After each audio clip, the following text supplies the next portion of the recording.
Hi everybody!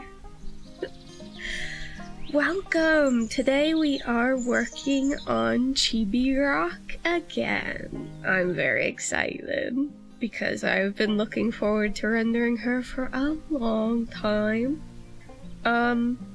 Today is going to be less focused on the LIVE2D aspects of creating a model and more on just like art creation, you know? Like, basically you guys are going to see how I apply like textures and how I do shadows and highlights and make everything look nice and poppy. So, if you're here simply for the LIVE2D aspect, it's okay, you can skip this one. I won't hold it against you. Next time, we will actually probably be rigging, if this is done correctly. So, tune in for that one. But this time, yeah, we're gonna be doing some rendering, so we might as well just hop to it, huh? So yeah, I've got Chibi Rock pulled up. She looks a little bit different, compared to... Oh, my widget's not working? That's weird. She looks a little bit different compared to last time, because last time she wasn't completely filled in. But we did go over how, like, to flat something and how to, you know, make it fill in the colors, basically, right? So, yeah, this is what she looks like. I also went ahead and added a little blanket on top, because I thought it would be nice to have a little sort of cozy blanket toggle, and that way, you know, the blanket moves correctly when she moves, you know? There isn't like this weird thing where like you pin it onto her in like VTube Studio and it jingle jangles all over the place. Okay, so texturing. Clip Studio makes it really easy to texture things. Like stupid easy. And we do have a couple of things we need to texture. So I will be doing her face patterns, but for now I'm going to go ahead and start texturing her clothes. So for example, I would like all of the bandages. Which arm is this? This one. I would like all of the bandages to have sort of like a cloth-like feel, cause they're cloth. You know? So this is my Clip Studio asset library that I downloaded a bunch of like stuff from. I do have textures that I made if I go up into custom material. I've not made a lot of them.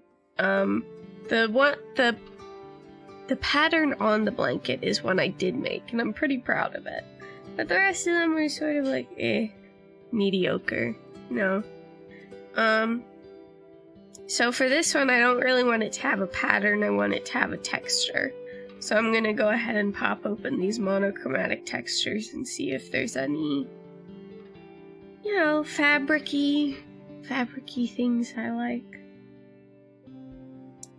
I know 10 AM is sort of a weird time to stream, but you know what? I decided, hey, all of my family members are like at work or asleep, so I won't be bothering them with, you know, stuffs.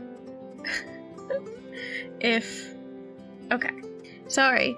I'm gonna go ahead and, so the Clip Studio has a special function where if you go into layer property and hit overlay texture, what it does is basically, I mean, it does what it says on the tin. It overlays the texture onto the piece in a way that makes it just look the same color. It's very useful. I don't know how you would do this in another program. I am so sorry. This is mostly a Clip Studio thing, because I use Clip Studio, you know? So, yeah. But if you use Clip Studio, having your layer property tab open where you can access it easily is a good idea, because there's a lot of useful stuff in here. But we're using overlay texture, and I actually like how that looks without any other shenanigans, so we're just gonna lock that layer and leave it as it lays. And we'll go ahead and do the same texture for all of the other bandages. You know, try to adjust the textures so it at least mildly fits the shape of the body. It's not too important, because once we get the shading in, it'll be really nice. Oops, I forgot to lock that. You don't have to lock them, it just makes it easier to know what you're currently working on if you do, you know? Okay. Her torso has some boo-boo band-aids on it. That's that. So, torso front. Select. We're gonna... Okay. So, you can't really see it. I'll pop this out for a second. This is the tool property, window, tab, I guess. Usually I have it selected to, for the magic wand, apply to connected pixels only. That means it'll select all of the same color, but only the same color that's, like it says, connected, right? So it won't get this one, or this one, or this one, because they're all not connected. But if you uncheck this box and then do it, it'll select all of that color on the layer. So it's very useful. I think it's very useful. Okay. So then just do that. And lock it up. Same with the toots.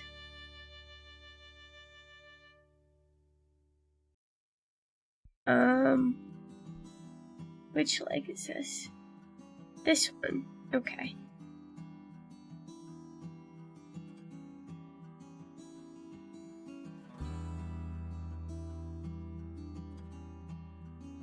Yeah, so I think Chibi Rock's gonna look really cute when she's done. Like, super cute. You know? There's her other leg. I didn't have this separated into a folder. What am I doing? Try to have everything separated into folders. And you're gonna see why in a minute once we get the basic rendering done. And I'll explain what I mean by basic rendering once we're done with textures. Because I sort of do 2 main steps to shading. And one is much simpler than the other, which is why I call it basic shadows, but is supremely important to get that nice, oops, I didn't texture it, there we go, to get that nice 3-dimensional look, you know? Okay, so now that, oops, I clicked out of, whoops, here we go. That's done. I'm also going to texture her dress and her sort of, I don't know it. It's not really a shirt because it basically just covers the one boob. You know? So we'll select that. if you go up here in Clip Studio, you can hide the selected border. So it's still selected, but it's hidden. Or if you're familiar with, hi Azurel, welcome to the drawing stream. Thank you for coming.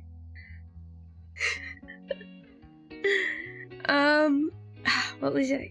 Oh, right. If you're familiar with Photoshop shortcuts, I believe it's Control H. Shift H? Tab H. That wasn't it. Alt H? No. I believe it's Control H in Photoshop, and it might be in other programs, but I don't remember. Anyway, sometimes I hide that because the ants hurt my eyes. And now I'm just gonna pick a nice cloth texture for this as well, because we're into that. That's too similar to her bandages, so we're gonna go for something a little bit different.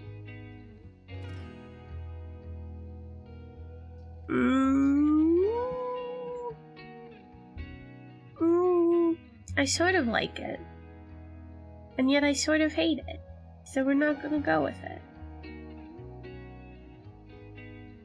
I would much rather find something I like than something I think I might like. Let's see. I might go with like this sort of burlappy texture, cause that's nice and rugged, you know? And what is rock but a rugged little babu? I don't like that effect on this texture so much, so we're not going to do that. We're gonna mess with normal layer styles for this one, cause we can. You can't just scroll down these in Clip Studio, you have to click them each individually. I think soft light might work, and then messing with the opacity or overlay. Overlay, soft light, and hard light sort of all do the same thing, but to varying degrees. I think soft light softens it enough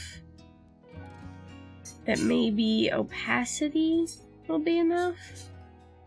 And I might want to enlarge the texture and see how that looks. I actually like that, so that's what we're gonna go with. Make it a round number, because otherwise it will drive me bonkers. Does that happen to anyone else? Oh, hello, Nut the Golem. Thank you so much. Ah, I really appreciate it. Oh my goodness. Yeah, I used to have a lot more mushrooms in my setup, and I kind of missed them.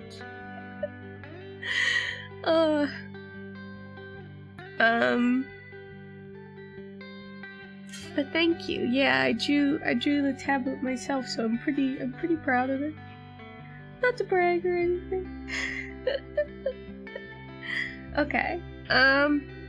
So now we gotta do her weird boob sling.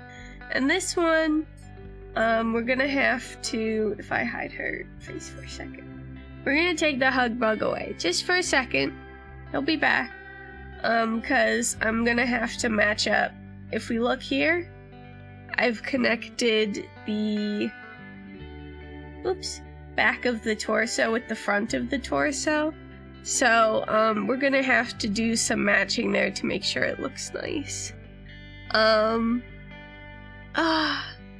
Yeah, I do stream. I know it's confusing, but Twitch is scary to me. Like, I'm familiar with YouTube. I've been on here since 2007, like a big dingus, you know? So, Twitch is like a whole new territory.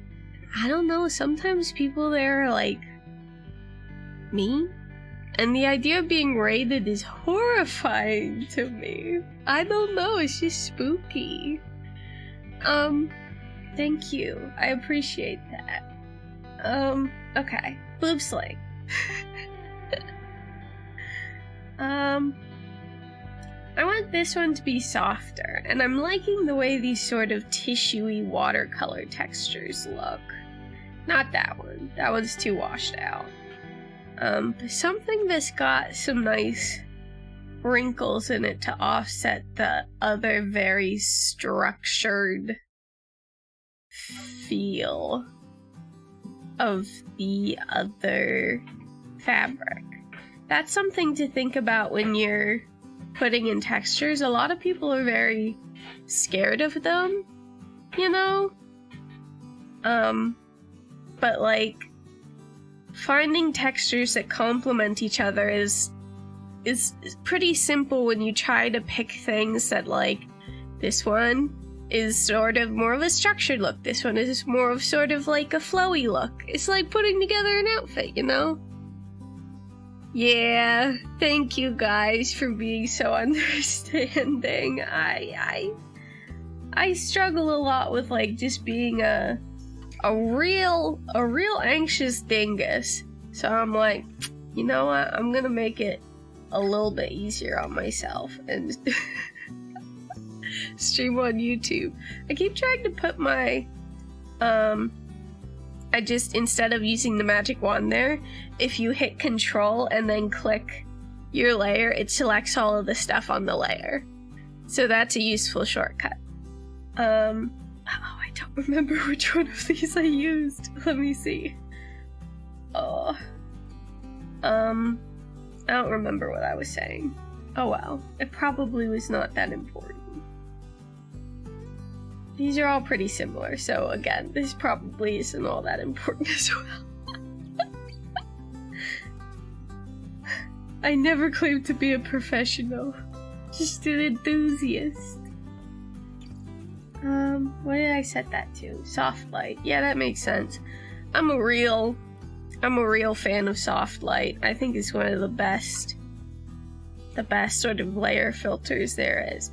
Though, when I render, it's almost entirely multiply.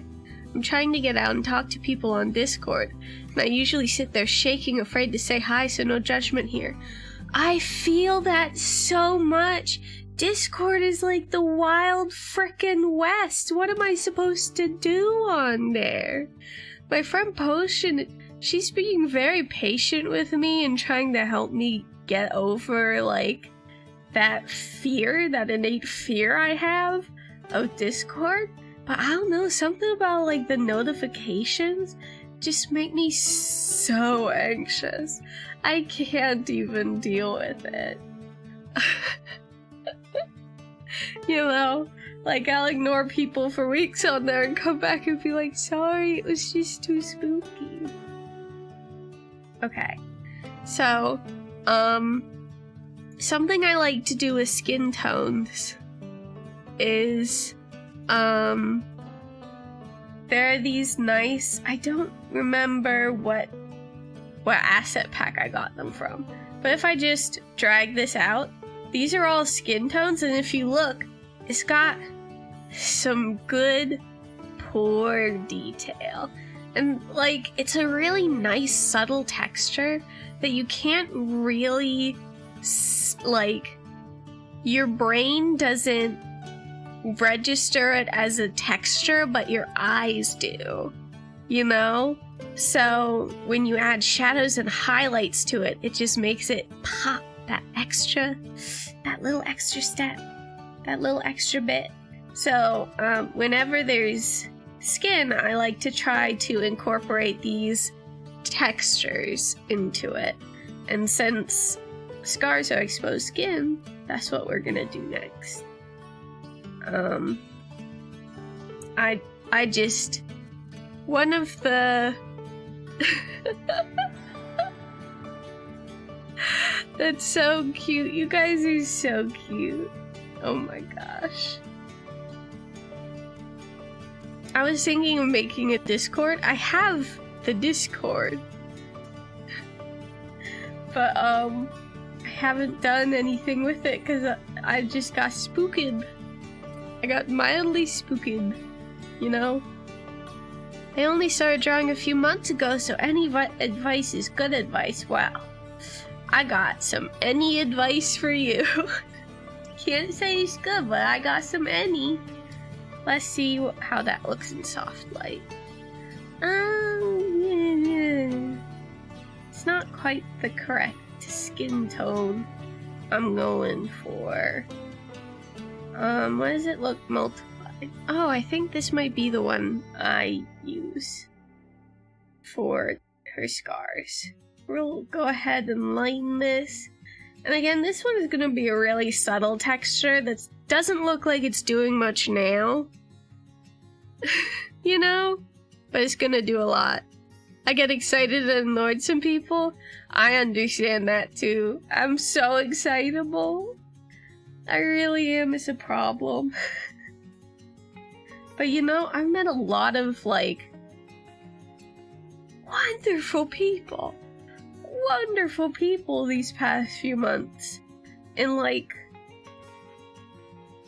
I basically joined Twitter because I was like, maybe I can get my art out there, you know, see if anybody likes it, see if anybody bites, you know?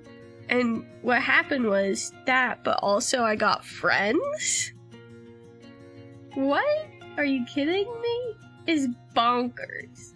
I don't know what's more bonkers. The fact that I got friends, or the fact that literally everybody is so nice.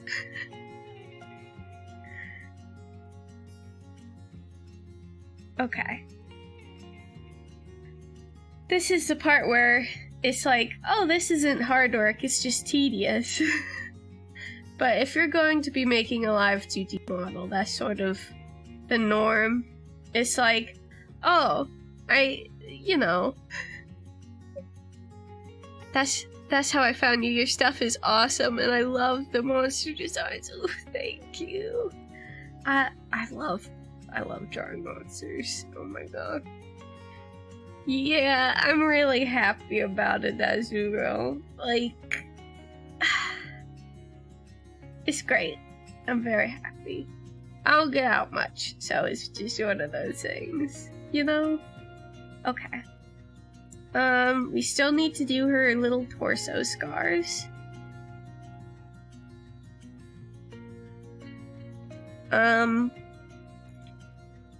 And actually, one of the secrets I will be sharing with you this day is file management. Because there is nothing so important in rig making like file management. Because boy, do these files get chunkin', my dudes. Look, already it's starting to chunk because we've added so many textures. You know? So, it just hates.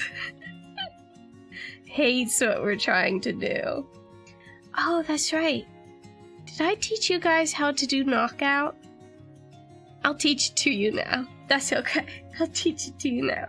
So, if we go ahead and look at Rock, something you'll notice is... It's okay. That's what the archive is for. My VODs live forever on YouTube, baby. You know? Thank you very much for showing up and have a good night. Thank you. Okay. Oh yeah, something, you'll notice is none of her lines are black anymore.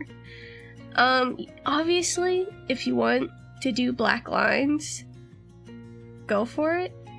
Like, it's just a style thing, but for me, I discovered that when I import the models into LIVE2D, it just looks better to have the lines sort of colored the same, like, color but darker as the base colors.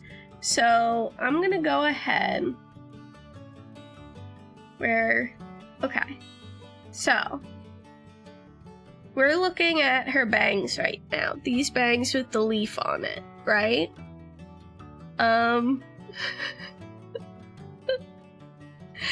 That's cute. Okay. Yeah. So, if we look, the lines, flats, two different things. I've locked this layer. You can go ahead and hit Control and then click your layer to select all of the line art. I don't personally recommend this because using this method to try to color your lines often leaves little art, like leftover artifacting that it doesn't look good. Like there'll be little black pixels left all over the place. So I don't recommend using that. But since like Photoshop doesn't have this function, you work with what you got, you know? In Clip Studio though, there is an extremely useful tool. It is one of my favorite tools in the whole thing. Right next to the lock layer little padlock symbol is another symbol with a padlock and a like checkerboard on it. And what this does is it locks your transparent pixels. So if you hit this, and now I take like a big brush, right? Let's chunk this brush up to size. I take a big brush and I just slice through. I'm coloring literally only where I previously colored, and none of the transparent parts outside of that are affected. Additionally, it puts the new color in at the exact same transparency as the old color. So if you have a like gradient that you've put down that goes from a color to like a well, I can just show you. If I explain when showing will do. Let's make a new layer. Let's do a gradient. Let's be fancy boys and do this gradient. Okay, so if we look, we have now made a transparent rainbow, mildly transparent rainbow over the top of this. So now we go and hit lock transparent pixels and then pick any color we want. I'm gonna pick this green and then just hit the fill bucket tool. And now everywhere where that rainbow was and in the exact same transparency as the rainbow is this green. So it's stupidly useful for when you're coloring your line art after doing it in black, because I do my line art in black and then I color it, because otherwise my eyeballs, like my brain doesn't, I don't work in color in my brain, you know? So yeah, it's one of my favorite tools in the whole thing, and it is so useful. So I just had to show you guys that, because otherwise, like, you know, I would be remiss not to show you guys that. Oh, I'm gonna delete these rulers. I do not need these rulers anymore. Go away. Anytime you can delete a ruler to save space, it's probably a good idea.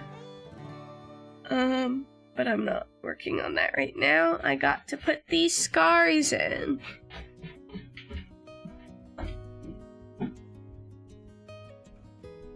So, hopefully that was a nice tip for you guys. My current art tablet can't do that. It's a paper and pen model. Oh, that's, well, you know, like, one of the cool things about art is that there's no right way to do things, you know? And you picked up Clip Studio on sale too? Absolutely. Do it. Clip Studio is the best investment I ever made. Literally. I used to hate like digital painting and digital art because I felt like I was so bad at it. And then it turns out I wasn't bad at it. I just, like, had the wrong program. And that's crazy, you know? That you can go from, I literally hate this, I never want to do this in my entire lifetime, to, hey, art is cool and I like it. It just feels really good to use, and it has a lot of really fun, fancy tools, exactly like the one I just showed you. It's so incredibly useful. Okay. So now, I'm gonna go ahead. Ignore what I'm doing. Ignore what I'm doing, I forgot to open this up. I need my palette. Okay. When my brother started teaching me, he couldn't even try until I finally got that program, but then the tablet's pen busted. That's so sad. This is the saddest thing I ever heard. Yeah, it's another one of the things I like. I can go ahead and show you this too. This is one of the best stuff about. I'm just gonna open my art folder and pull out a sketch. Random sketch, this one. Oh, it was another big buff lady. That's okay. But like, if you have a drawing like this, and you like the line art you have, but like, it looks kind of bad because you took it with like a phone, you can change the layer to gray, and then correct the levels to get it brighter. This so far is all stuff you can do in other programs, right? But then, the #1 best boy thing that Clip Studio does, oops, I have to combine these layers first. So you merge these layers, and then the #1 good boy thing. This freaking, yeah, you can use your sketches. You can use your sketches. So, convert brightness to opacity will do for the lock transparent pixels but for your line art. And what I mean by that is this. You click it, all of the white parts become transparent, and your line art retains all of like the lightness information that was in the original sketch. So now if I want to, I can lock the transparent things here, like change this to white, give it a new background, fill this up, bang! Now it's reverse. Or you can just literally, you know, go like this, pick this, bang! Now it's on white paper instead of yellow. So like, Clip Studio is powerful. Unlike Photoshop, it is actually made for digital artists. Photoshop, of course, was originally made to edit photos, you know? So there's a huge difference between those two things. And Clip Studio is like, you can edit photos, but actually what we're gonna do is make it so you as an artist actually get functionality out of your frickin' art program. So, I'm a hardcore stan for Clip Studio. I will use it until I die. It's saving. It's really chug-a-lugging now. Oh my goodness, where's my drink? Come here, drink. I've only used Photoshop to make a very awful looking overlay, and boy did it make the computer chug. Yeah, Photoshop is not, it's not friendly. It's not friendly to artists. It's not friendly to computers. It's unfriendly. Also feels predatory the way you have to purchase it.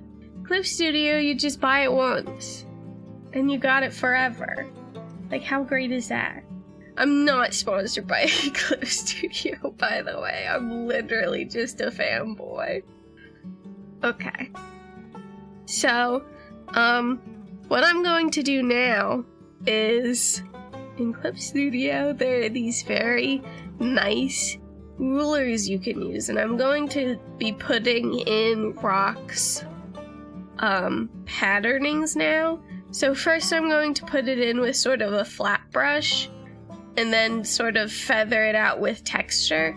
But I want to make sure I get her pattern even, so I'm going to zoom into a spot on the canvas that is symmetrical, and I'm going to place a symmetrical ruler there. I zoom in pretty far because I'm anal retentive.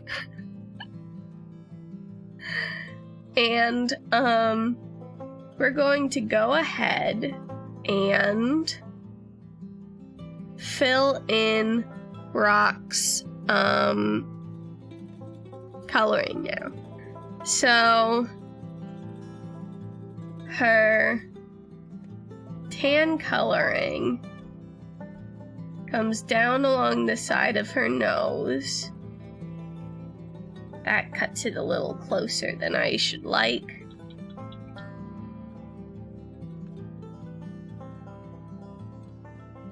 And then,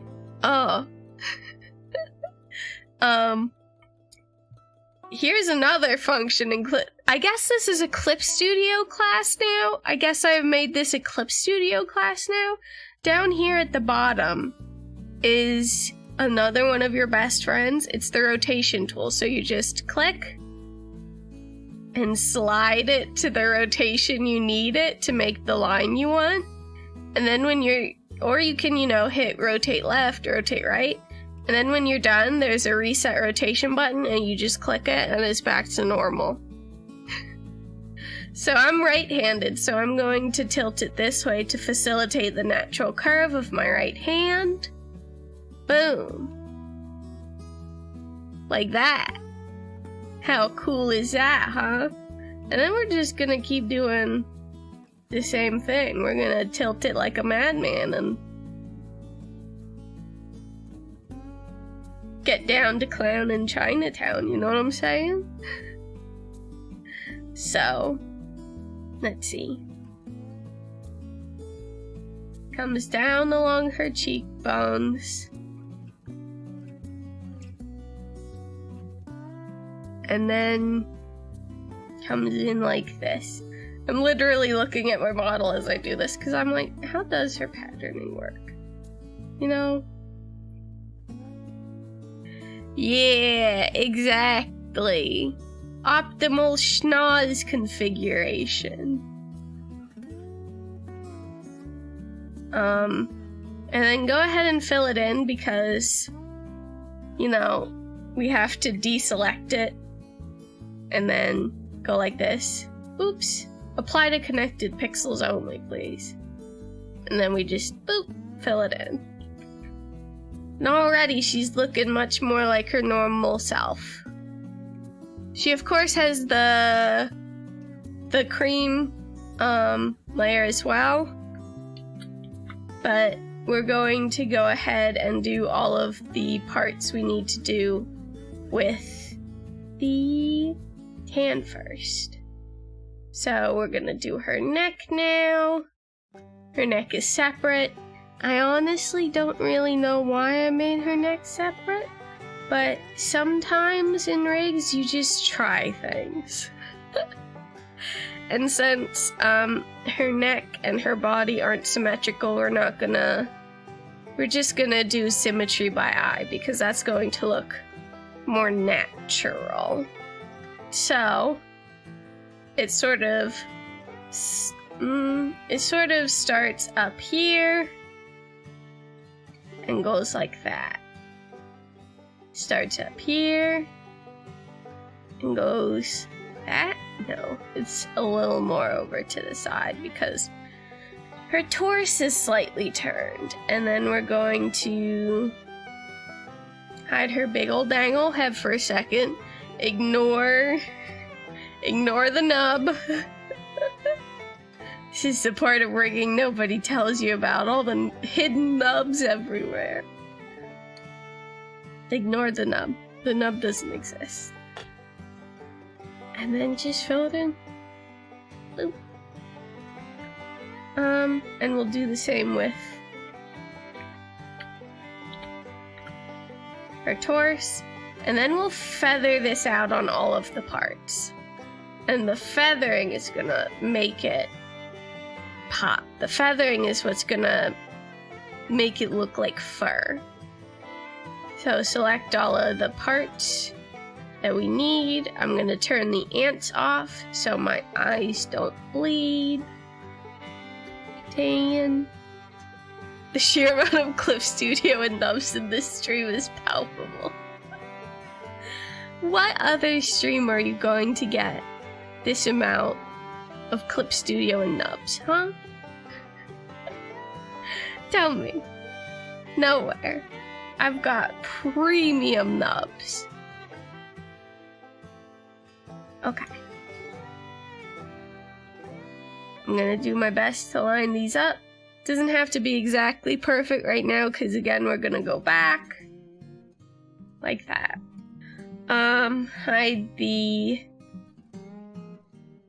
neck. Oh, the torso ends and then the, okay. Again, I don't really know what I was what I was doing here. Sometimes, you spend some time away from a rig and you're like, what was I thinking? But that's okay. So we're gonna go ahead and color in all these little bits because we need to get them too all nice and colored up because these are going to become tan. You could fill them, but if your flatter is large enough, you can also just fill it in. Depending on how complex the area is. Like, we'll go ahead and fill that in with the magic wand. And now, her little wah, wah.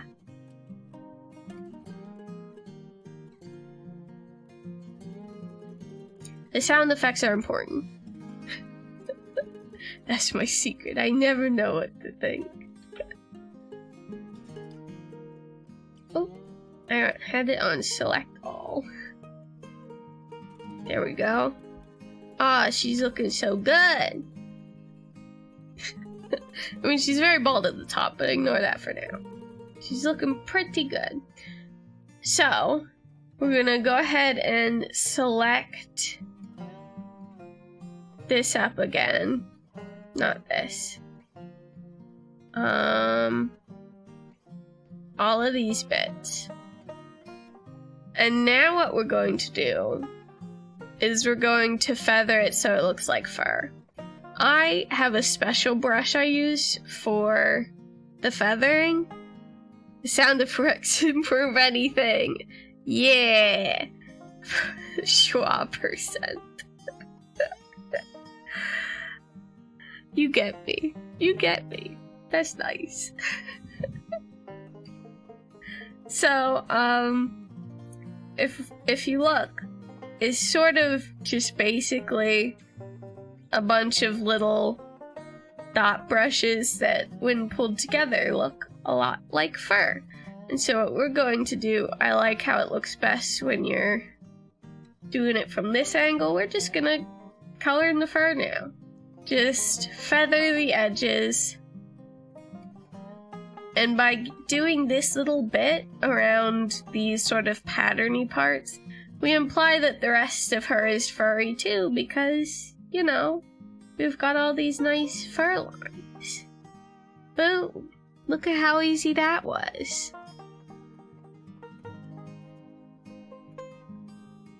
And we just do that anywhere where there is a transition that needs to be made.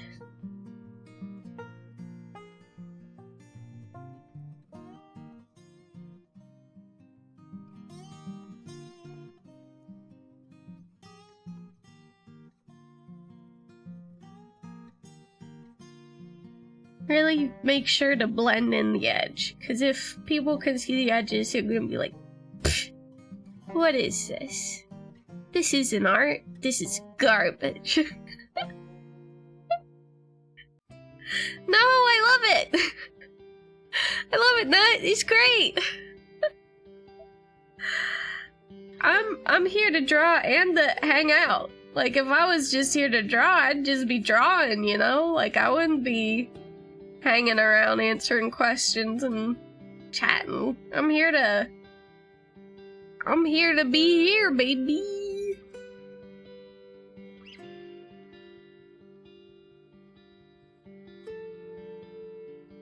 Oh my goodness. She's so fuzzy.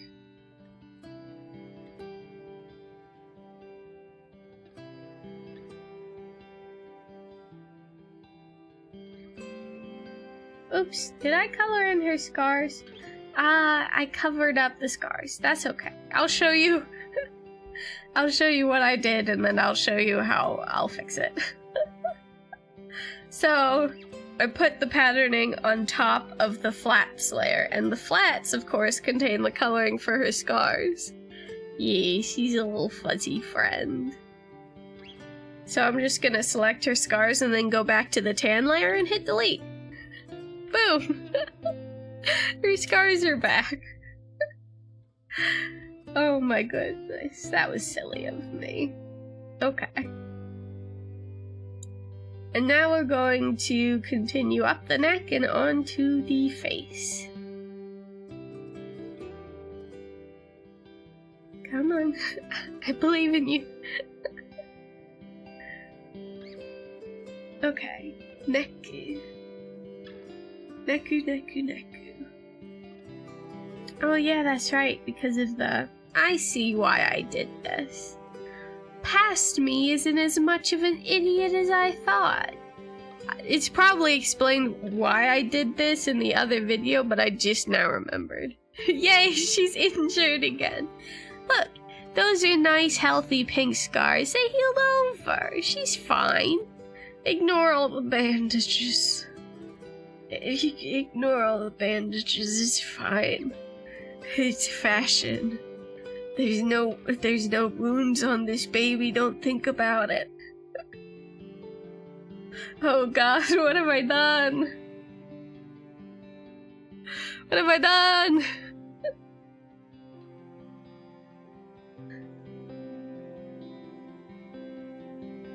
Ignore the nub. Nub doesn't exist. And you see that, these nubbins don't quite meet correctly? That's okay. Does she get scars from fights or falling a lot? Don't lie, help out. It's not her fault if she's a little rough and tumble, okay? She's just a little bit of a rough and tumble babu. No, I said don't mention the nubs.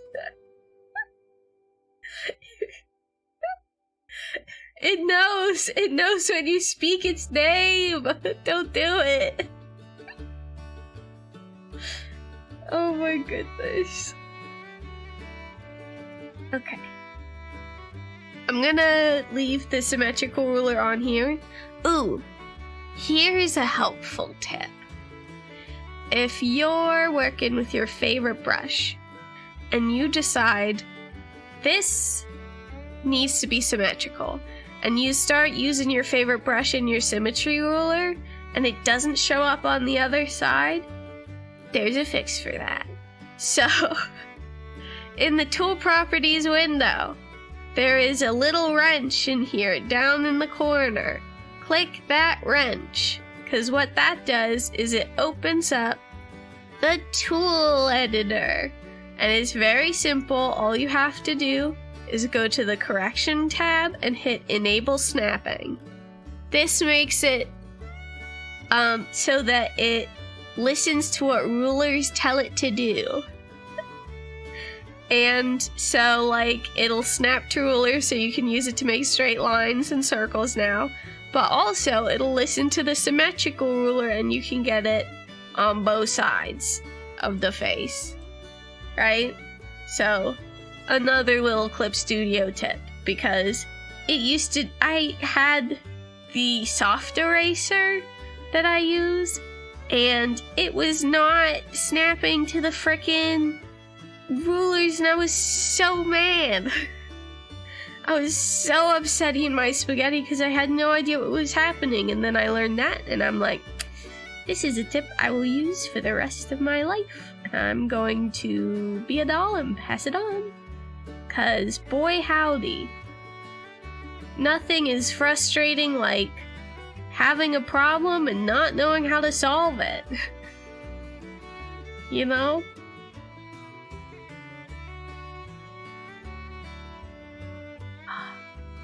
The little fuzzy face is coming together, lads.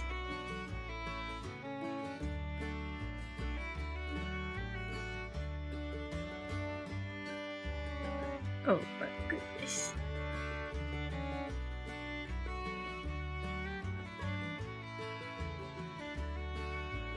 Oh my goodness. So fuzzy. So wonderful. Such a delight for the eyes. I know there's probably something wrong with saying that about your own art, but heck it, I like my art, so nanner nanner poo poo. It's chug-a-luggin'. Like I said, once we do basic shading, which we're getting pretty close to, because I think once we have the cream down, well, I think I want to add some textures to the blanket. Oh yeah, and I have to add the little heart on the hug bug. I should do that while I'm using this color, because the hug bug uses Rock's palette. It's a healthy narcissism. Yeah, exactly. You know? Some people are obsessed with their looks. I'm just happy with how my art looks. It's okay. You're allowed to be proud of the art you do.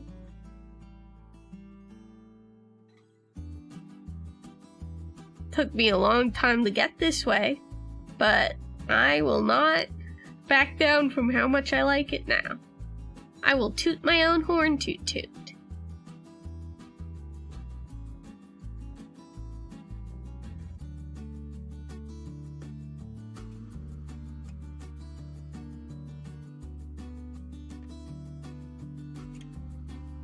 I'm gonna steal her eyebrows for a second. They'll be back. Don't worry about it.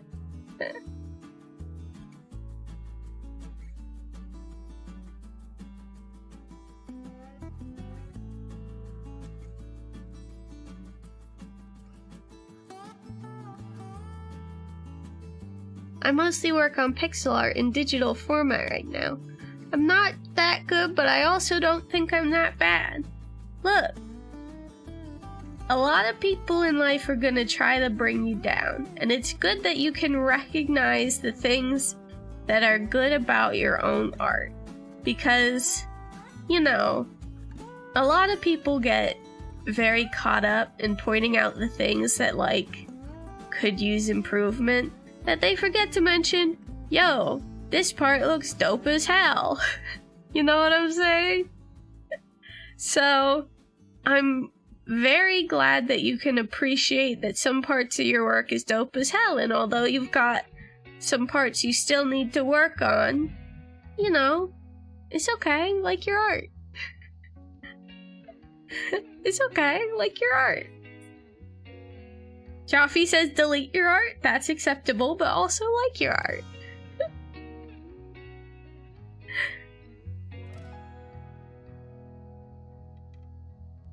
Oop, I'm gonna make everybody seasick for a second. I've always wanted to try pixel art. I mean, I've done a couple of pixel art pieces, but I also would not say it's something I'm like great at. But same, I don't feel like I'm bad at it. Still gonna toot about it though, cause like your art.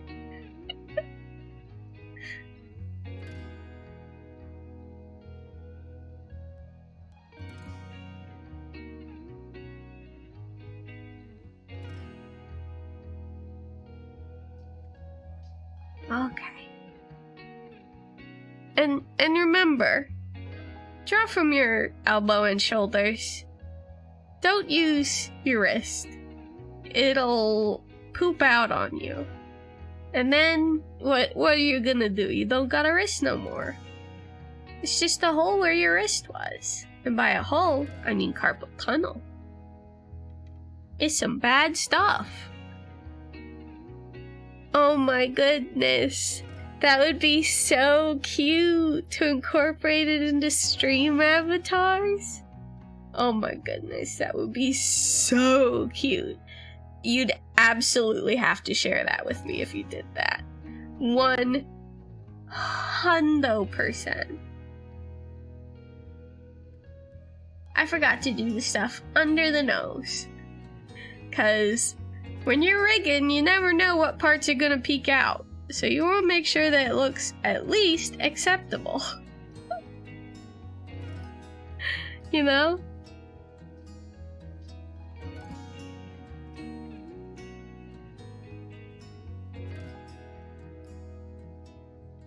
Okay.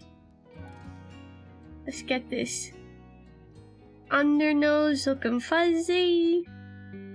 Gonna try to keep it a little shorter, because 1, fur on the nose is short, and 2, I don't want it peeking out too much. Because if it peeks out too much, you got a problem. How does it look? It peeks out too much. But that's okay. All we gotta do is pull out our soft eraser and just push it back and do it again. We could go to the history, like, and undo it a bunch, but seeing where the sort of soft eraser ends is a useful guide, I think. So we're gonna try it this way and do it again. Remember, if you did something once, you can do it again.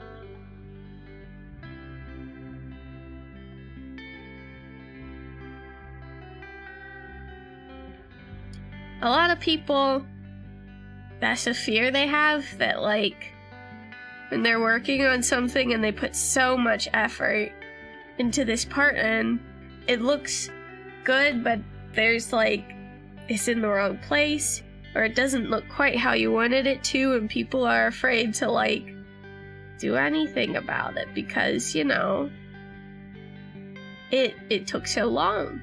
But the thing is, if you did it once, you can do it again. You know? Like, it's not like you only have so much art juice in you. Ew. Forget I said that.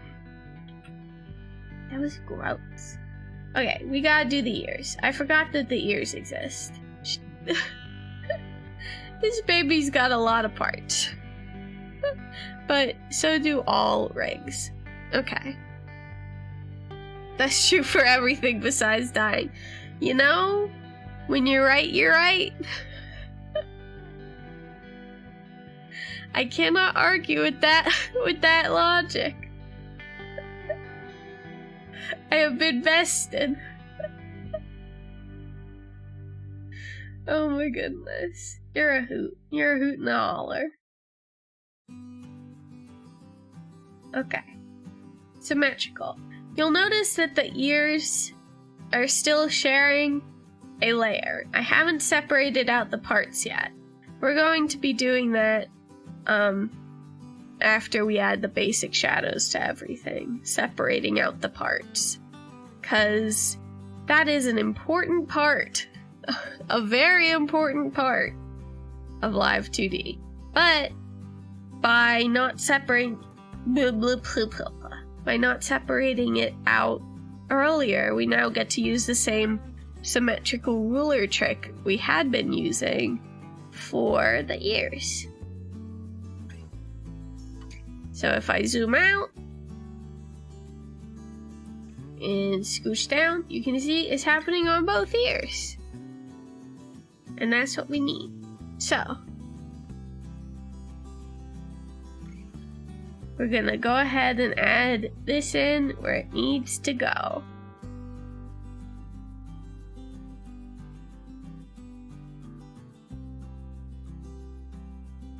Try to keep it inside the lines, Daisy.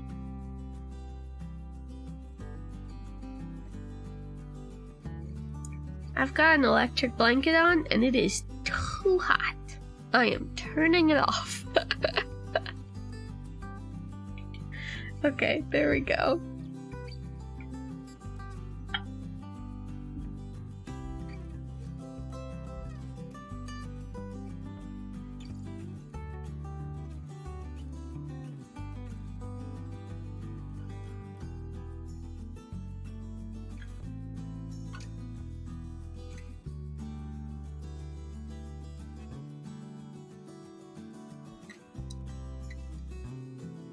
Rock's got such big ears, because I remembered when I was designing her, oh yeah, bugbears are goblinoids. So they got them big ears. Oh, Toasty Square. It's so cute. And honestly, I'm a little jealous. It's so cute. Oh my gosh.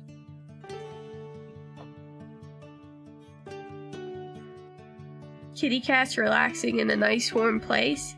That's an aesthetic I can get behind. Whoopsie poopsie. Apply the connected pixels only. And then we're gonna go ahead and, whoops. What am I doing? Select the flat, go back to this layer, tan, and feather it out.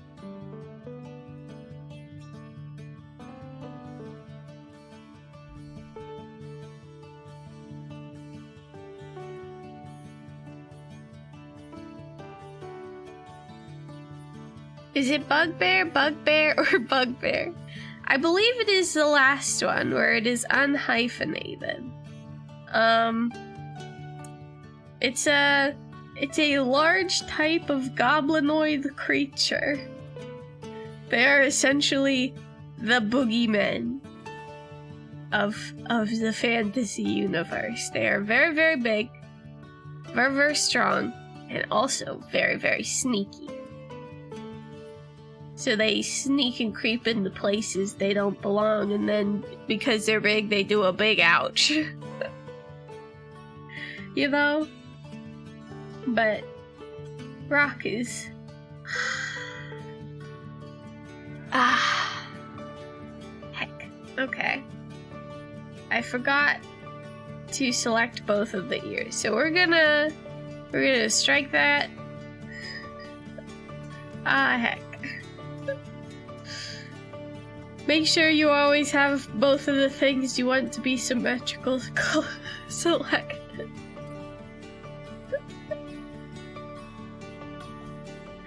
I have no idea why they're called bugbears. For, although they are somewhat bear-like, they in no way resemble bugs. Yeah! I really like Pathfinder. I think their bugbears are, you know, they're pretty gross. It's okay. It's not their fault. They would still be good friendos, and I would still give them hugs. But also, I'd be like, okay, can we stop hugging? I know that's rude. I know that's rude. They're very goopy looking. It's so weird. Okay. We name this Tan. I put Tanim. I just default to wizard designs. I mean, wizards are fun as heck to draw, so I do not blame you. Does Rock have tan anywhere else? No, I believe we are done with the tan. Yes, we are. Now we must do the creme. The creamy creme. For she has some cream-colored bits. So, what we're going to do now is instead of selecting the normal flats, we're going to select tan because I don't want the cream color to go outside of the tan. So this is its little bounding box. This is where it gets to live. It also is going to have a symmetrical ruler put on it. Oh, bug is an Old English term. Okay. And bear is also a term for fear. So that's so funny. So it's basically fear. So, fear. I'm gonna be your sleep paralysis demon for the night. Please be sure to rate me 5. 5 stars. Bugaboos, that would be so cute. Hi, Satan! Welcome! Yeah, I know. 10 a.m. is a weird time to stream, but honestly, I do what I want. Okay, we're gonna lay in the creme. The creamy creme. And this is going all the way around her eyes, which on her normal design is not that big of a spot, and on this design is a huge spot. So here we go. I believe it goes up quite far. We're gonna take her eyebrows away again. Tilt the canvas.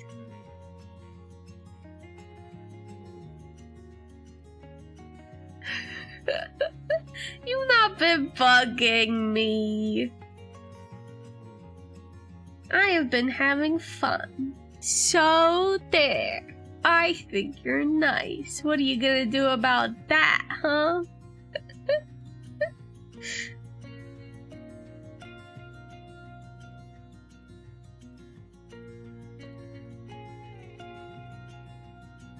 Really just get all up in there around the eyeballs. Delicious.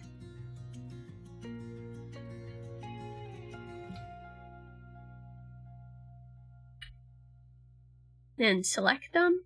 Not everything. Connect the pixels only, please. Fill her up. And we're gonna go ahead and feather it while we're here. I'm trembling with rage. Too late. You're nice and I like you. Except.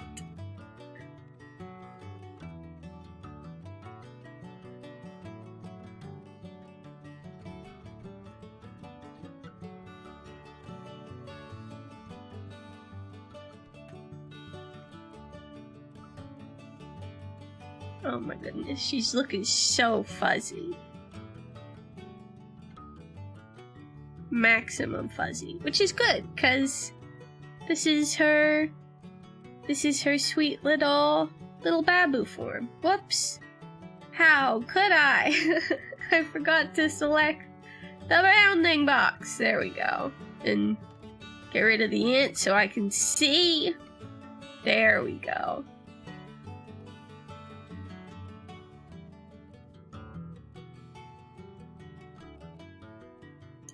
I don't know if a lot of the things I've been teaching you is useful per se, but maybe it is. Mostly I've been teaching you to ignore the nubs.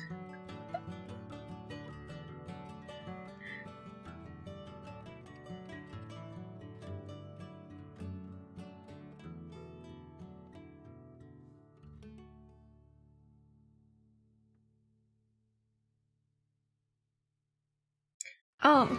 And you guys let me know if the arm gets too distracting, because I can always disable it.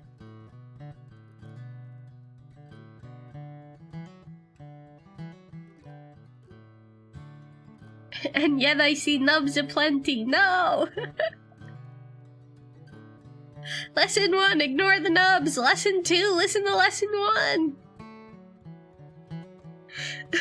No! No! These nubs are not here. These nubs are not discounted.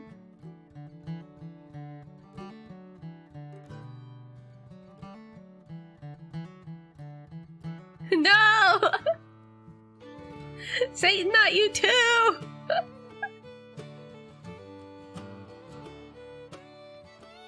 No!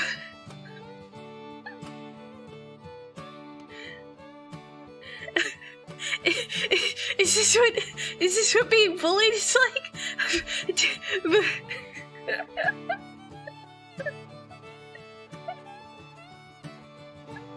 Nub!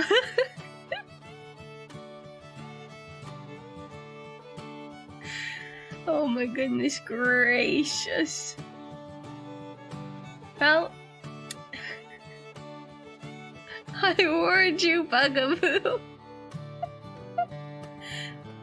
Nah, you guys are great. A+. A+. I will change to Daisy's Discount Nub Emporium if that is what the crowd wants. If that is what I deserve. Oh my goodness.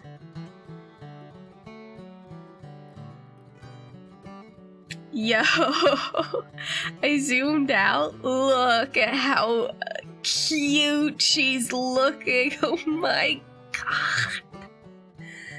Oh my god, I'm gonna use the heck out of her. Oh my god, Satan, I'm so excited. I hope you're gonna like my character. I spent so much work on him. He's a little baby. I didn't mean to make him baby, but he ended up a baby. You'll make a pixel version for practice? Aw, that's cute. That would be cute. I would appreciate that a lot. Although, don't feel like you have to make me art. I love fan art, but keep in mind that whenever I have an idea, I can just go out and draw it. And there are a lot of people, a lot of cute VTubers who aren't artists. So when they have an idea, they can't draw it. So I'm not saying don't send me fan art. Because if you sent me fan art, I'd love you and kiss you and hold you forever. But, you know, there are a lot of people out there who don't have the same skill set that I do, who are just thinking about what their character would look like this or that. And like I said, I can do that, but other people can't, you know? So maybe if you got art, maybe send some their way. They would appreciate it, you know? And sorry if that sounds mean. I'm not trying to be mean and discourage anyone from what they want to draw. Always, first and foremost, draw what you want to draw. You know? It's weird, but like, I surround myself with talented people and I feel like, oh. You delete, that's okay. I can draw, but I procrastinate.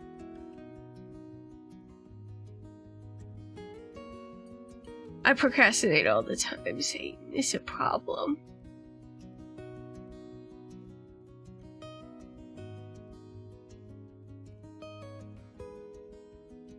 What just happened? They're all gone, Lamau. I don't know. Like, did you do that, or did my bot do that? Because if you did that, that's fine. But if my bot did that, I want to know so I can scold it and put it in the bad boy pen.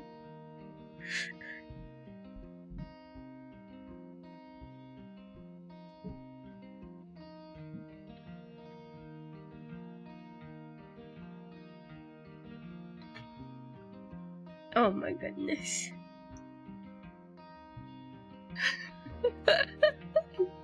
Bot decided no bullying yourself. I didn't touch nothing. I did see a few of my messages get eaten.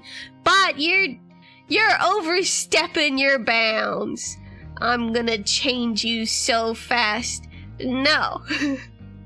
Unacceptable. Stream Elements, where are you? Shut up, bot. We're gonna get to the bottom of this mystery.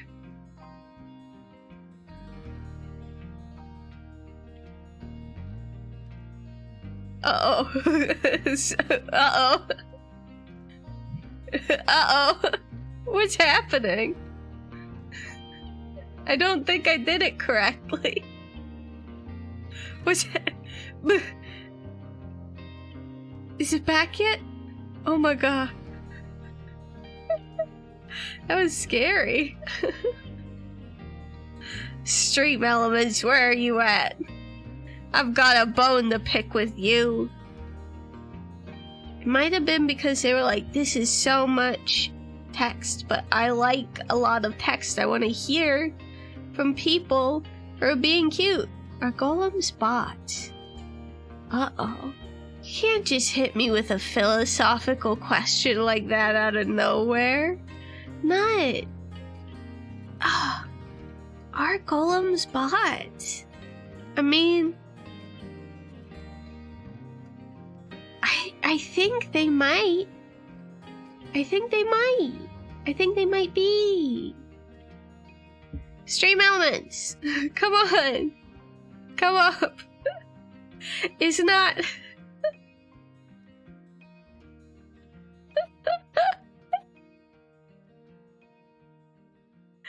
I'm sorry. I'm sorry. Okay. I'm gonna try to fix it after the stream. I'm sorry. It's not a stream without scuff.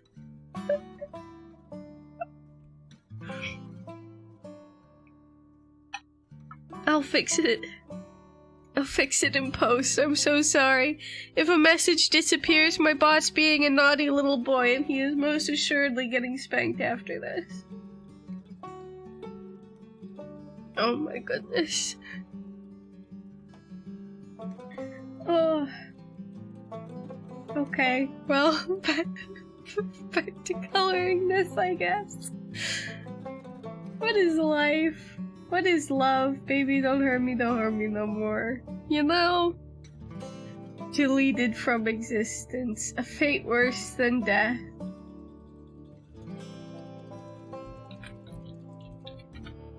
Okay, I gotta set up a symmetrical ruler.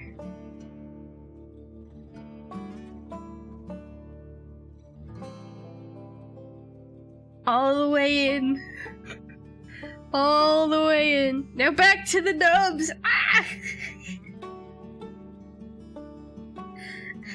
911, my Ched is bullying me.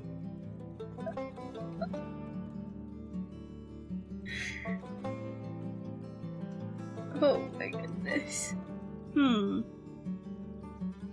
Okay, I'm gonna do this in 2 parts, I think. First I'm going to do the stuff that overlays... No, there's none of it that overlays that. Okay, so it's just all behind it. So, okay. So, in a situation like this, I can either move the cream under the tan and do what I need to do there. Being my friend is signing up for friendly bullying. You know what? If that's what it takes, I accept. I accept. Bully me to your heart's content. So I can move this cream layer to the bottom because basically I want to do the area here in cream, right? So I can move the cream area to the bottom. Or, if you're feeling frisky, I probably won't use this method depending on how it looks. If you hit Control and Alt when you hit a layer, it should exclude that layer from... No, it didn't do it. Okay. Another way you could do it is be on the tan layer, hold Alt, and click the mouse to it. And then if you look, we'll hide the ant for a second. Satan over here offering friendship benefits, dang. Oh yeah, that looks like garbage. So we're gonna do it the other way.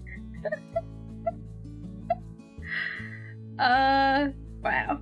That was bad. So we're gonna move it down here. Sometimes art is trying stuff, you know? Never feel bad for trying things with your art. Unless, like, the thing you're trying is painting with human blood or something gross.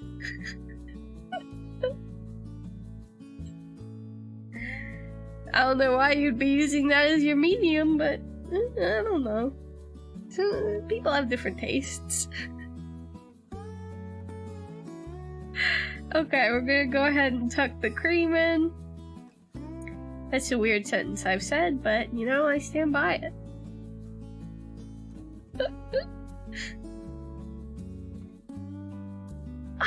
Heck.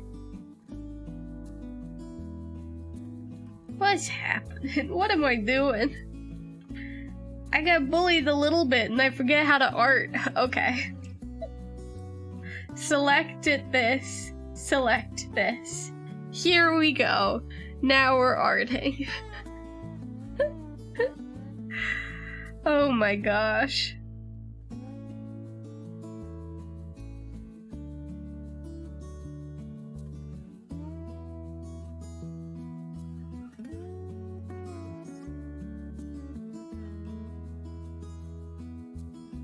Oops.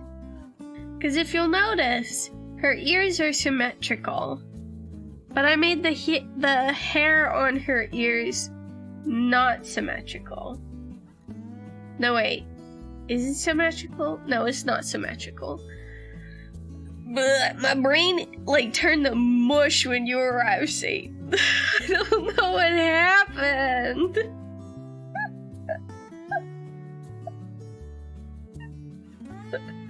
I don't know what happened. Oh no.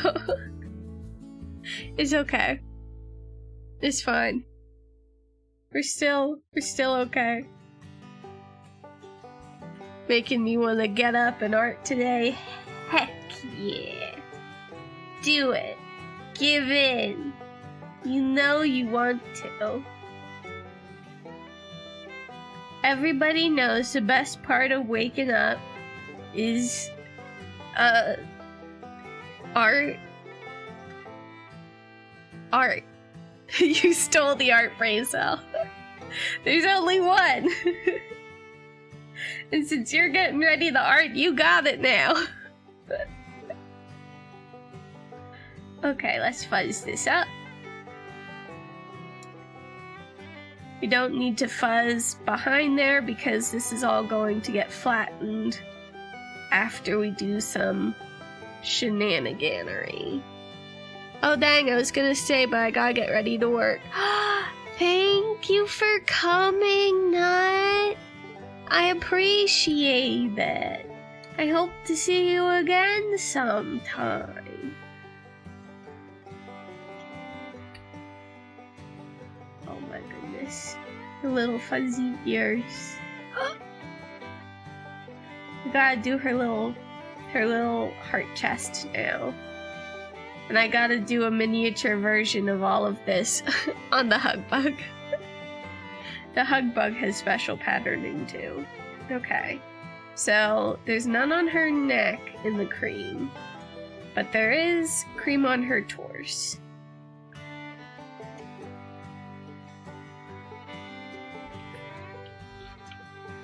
Turn off the little ants.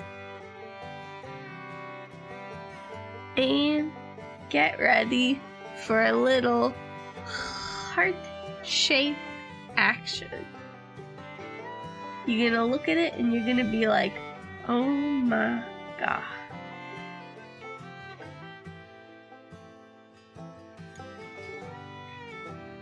Yo, free hand.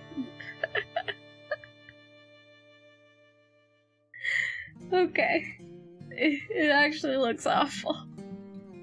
This one looks fine, but we're gonna tilt the canvas with this second one.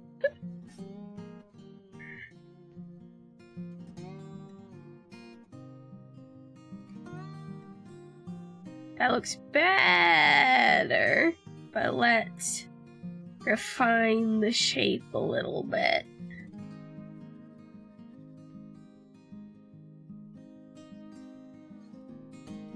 I think a little bit of her neck might be cutting into it.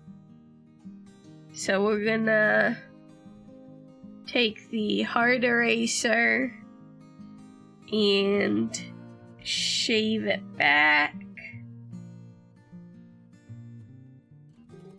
Because we gotta make room for the feathering.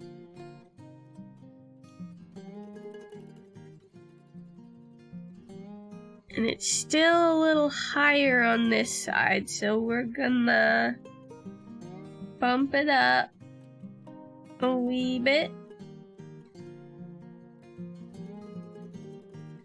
Extend it out a wee bit. I think that might be the problem. Yeah, I think that was the problem. And then down.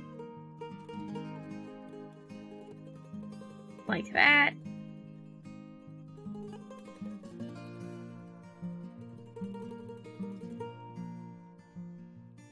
Start getting these filled in. And prepped. And ready to go. Heck yeah.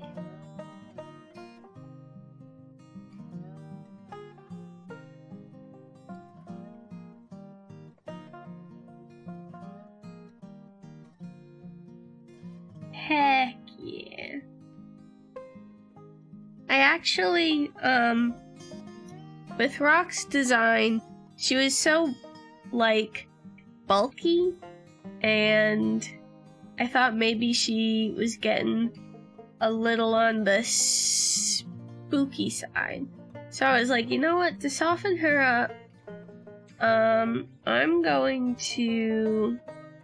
Why is this... Oh. I'm going to see if... What is happening? I'm just gonna fill it in the normal way.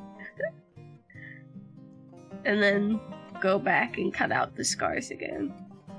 I'm gonna make some markings on her, and I'm going to make the markings resemble that of a deer. Because when you think of deer, they're like real gentle, you know? Nobody thinks of a deer and it like kicking your head in. You know? Nobody thinks of that. They think, oh, a gentle deer in the forest. So majestic, so beautiful. You know? So I was like, I think in order to give her a softer vibe, yeah, soft. I think in order to give her a softer vibe, we're going to give her some markings that kind of resemble a deer. And I think it worked out quite effectively. You know? Nothing wrong with being big, strong, big, strong, rough, tough lady. But sometimes being soft is nice too.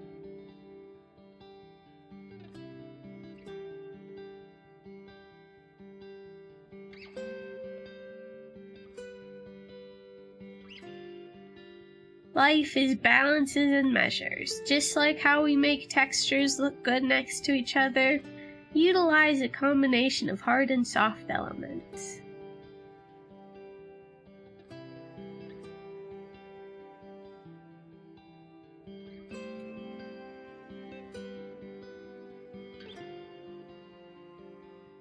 Oh my god. Always whenever her markings aren't on her, I'm like, she looks a little weird. And then I put her markings on her and I'm like, oh my god, what a little cutie pie. You know?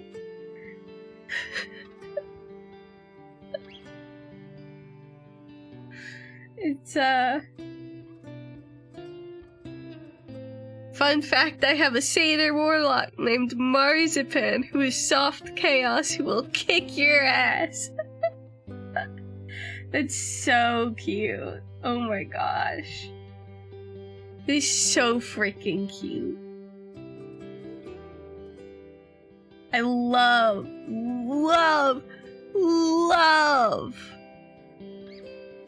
that the satyr's name is Marzipan.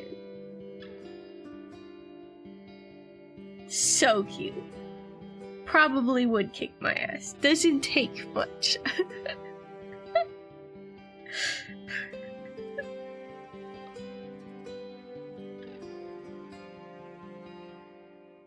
Oh my god. Okay, some of it is disappearing into her neck a little, but all we're gonna do with that is just then go up to her neck and feather it out some. I need to redesign him, but I'm too lazy. Nah.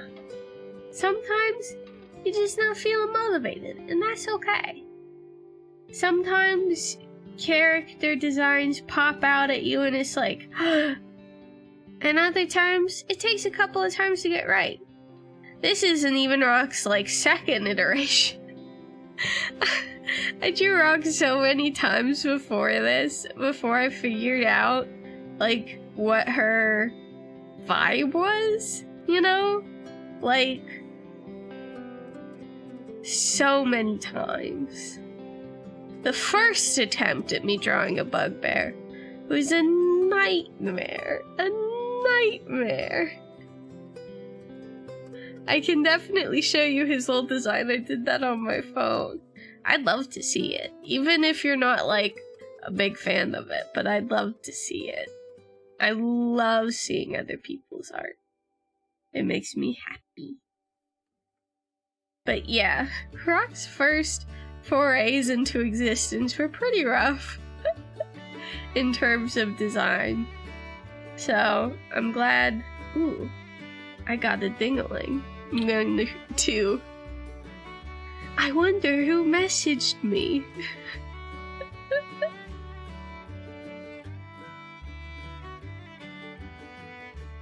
Oh my god. He's so good. I like him a lot. The horns are great. A+ on the horns. Honestly. Superb. 10 out of 10. Would hug. Okay. I'm going to do just a touch of creme on her neck. The base of her neck isn't going to be moving much, so it should be okay.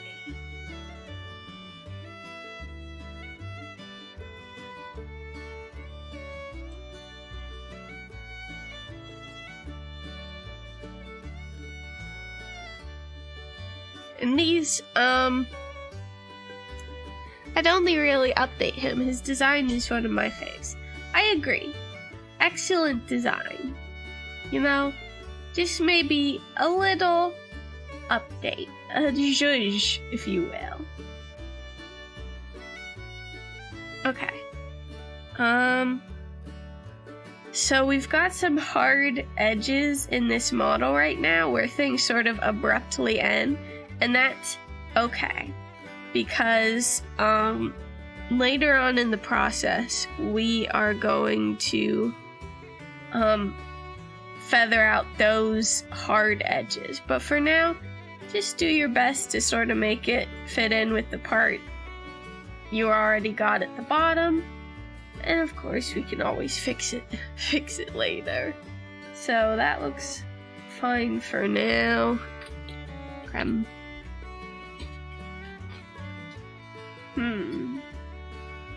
Yeah. So, I think patterns. So, she needs the pink in her ears. which I believe is the same as her lips and her scars, yeah. If you see my palette, not only do I have the palette for the main colors, but I have the palette for all of her line knockouts as well. And if you're planning on using knockouts, that's something I recommend you doing, so you don't have to sort of like do guesswork on what all of their lines are supposed to look like every time you start a new piece of them, you know? So we're going to, no, we're not going to select all the flats. This we particularly want to only be on the tan. And it will be on top of the tan, and it will have a symmetrical ruler.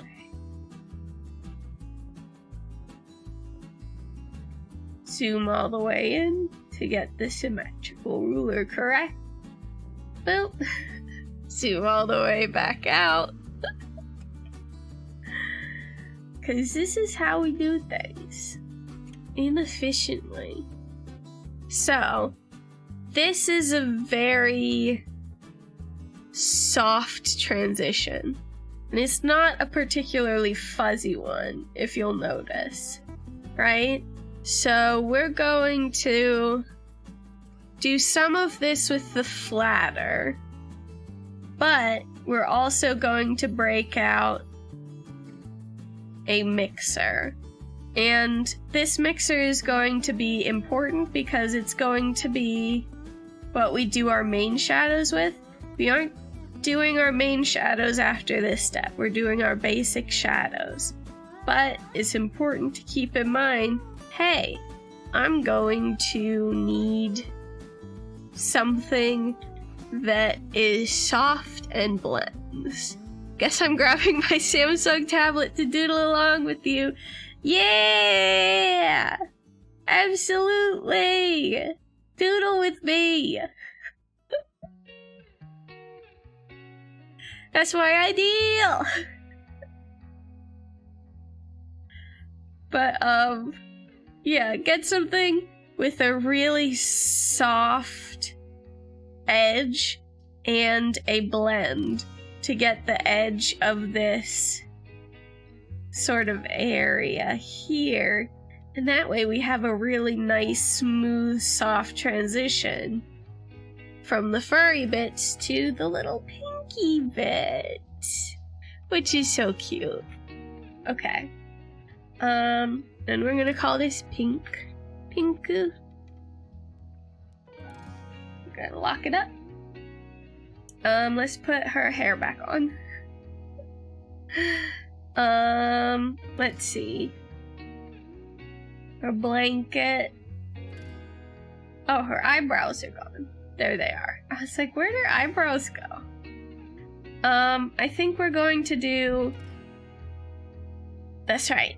We need to do the little hug bug pattern. So I'm gonna open up his reference just so I remember what his tummy pattern looks like. Okay, so he's got the heart in the front, the stripes on the back, and the little stripey doos on his antenna. The little stripey doos on his antenna probably aren't going to be that visible. But, you know, such is life.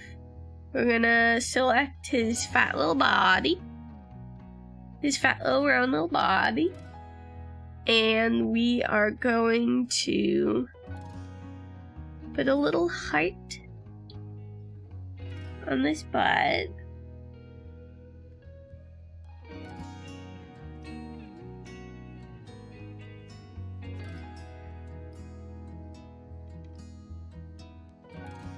And just fill that in.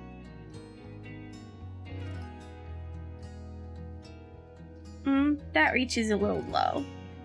We're gonna see if we can't taper this in better. And then get a little bit poking out from the side here so it's obvious that the shape continues. I forgot that I downloaded a manga brush pack. I love downloading assets from the Clip Studio Asset Store. I do it all the time. It's a problem. I cleaned out all of my stuff because I was like, if people see how many stuff I download and just don't use, I'm gonna have a problem. I'm not sure if anybody's ready to see that hoarding side of me where I'm like, I might use this brush in 4 years.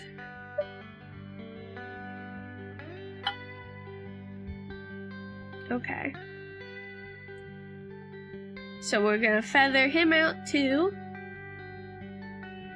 Even though he's so small, his little feathers are very pixelated.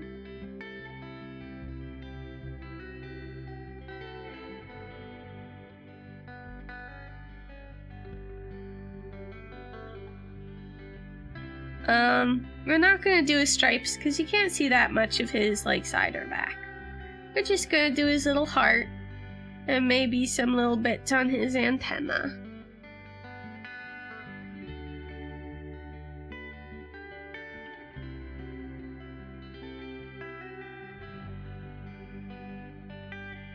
Okay, beautiful. We're gonna label this and close it up. And then we're gonna grab the cream color. Oop. New layer, select the tan. And we're gonna do, yeah, it's just a tiny little heart right in the center. So, zoom in. Oh my gosh.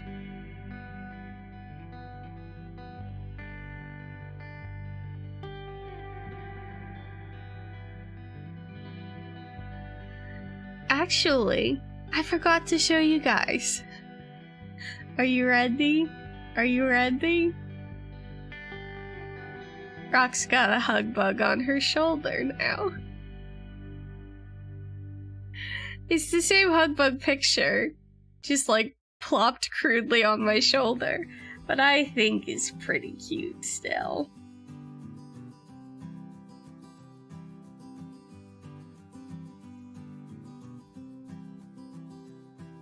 What is it with my hearts being so uneven?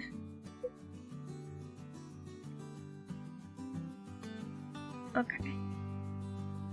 I think that's relatively even. It looks even to me. So we're gonna go ahead and shade this up.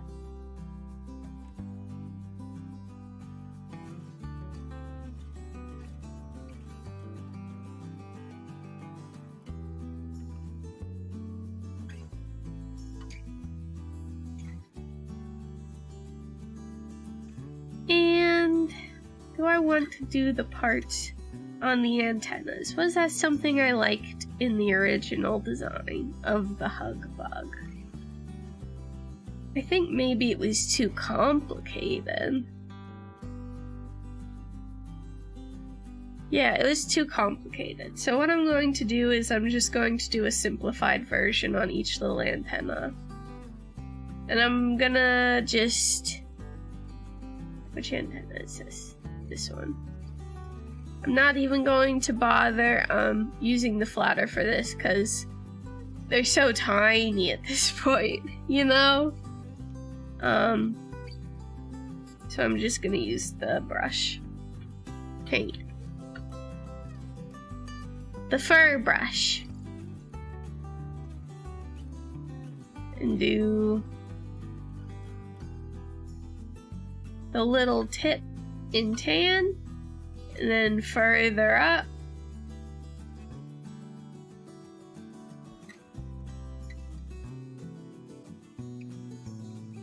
into the cream.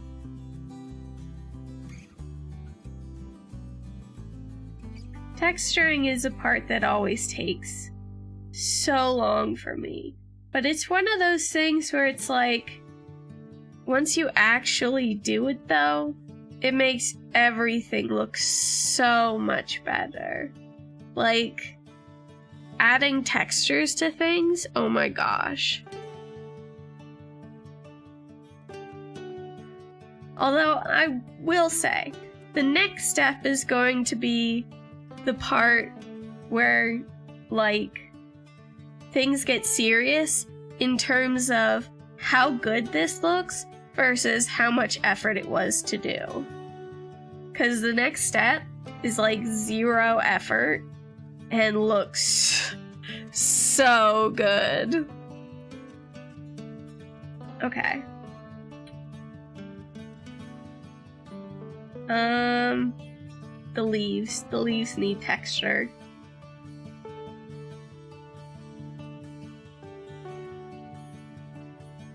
And we're just going to do the same texture for the leaves. Monochromatic pattern, texture. Cause, you know, they're leaves. They don't have to be anything super fancy. Ooh, I like that. Okay, how does this look? Not good. Looks blighted. Soft light. Better.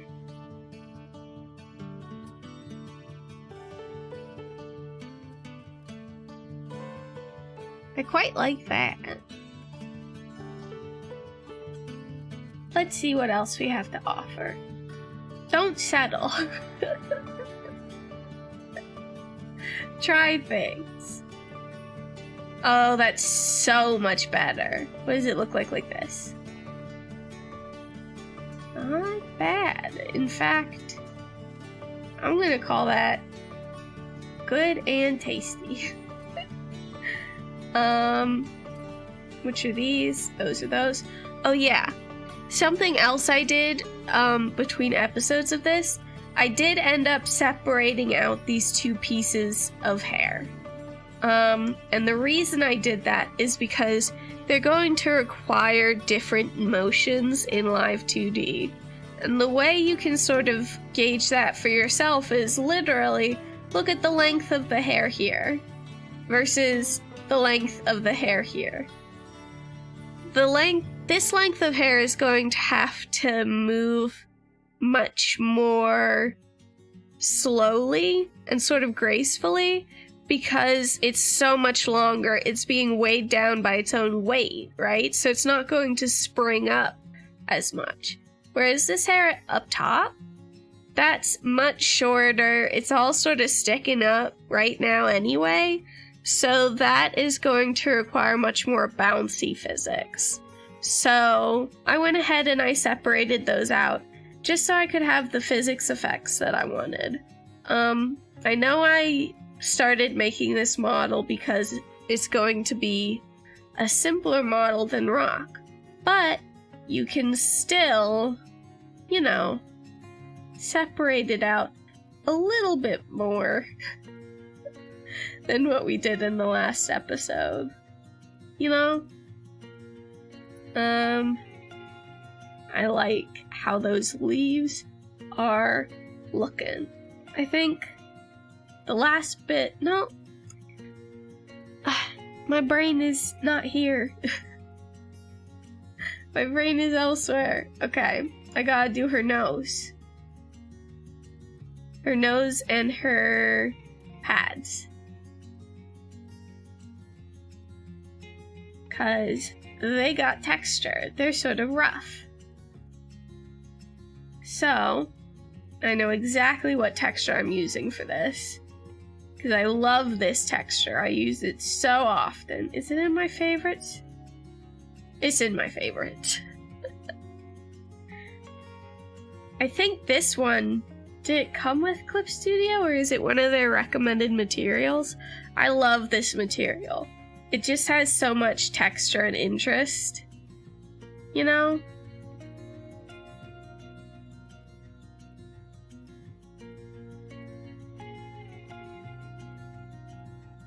Okay, we're going to do, whoops. We're going to have it so it's both the overlay texture and soft light, because I think that looks nice. We might also change the opacity. I'm gonna say to 60%. And we'll do the same for the nostrils. Pop this down where it belongs. Overlay the texture. Change it to soft light. 60% opacity. Lock it in. And then we have to do the same for her little paw pads. Because you can't just have a girl walking around willy-nilly without a little rough and tumble on her paw pads. It's just simply not possible. It's illegal, in fact.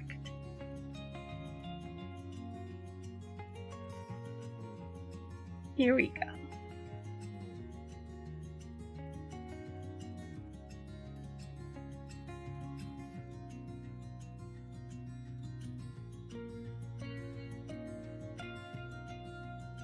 Yeah.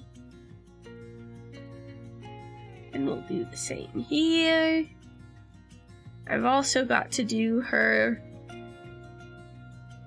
claws. Do I want to do her claws? I mean, I guess.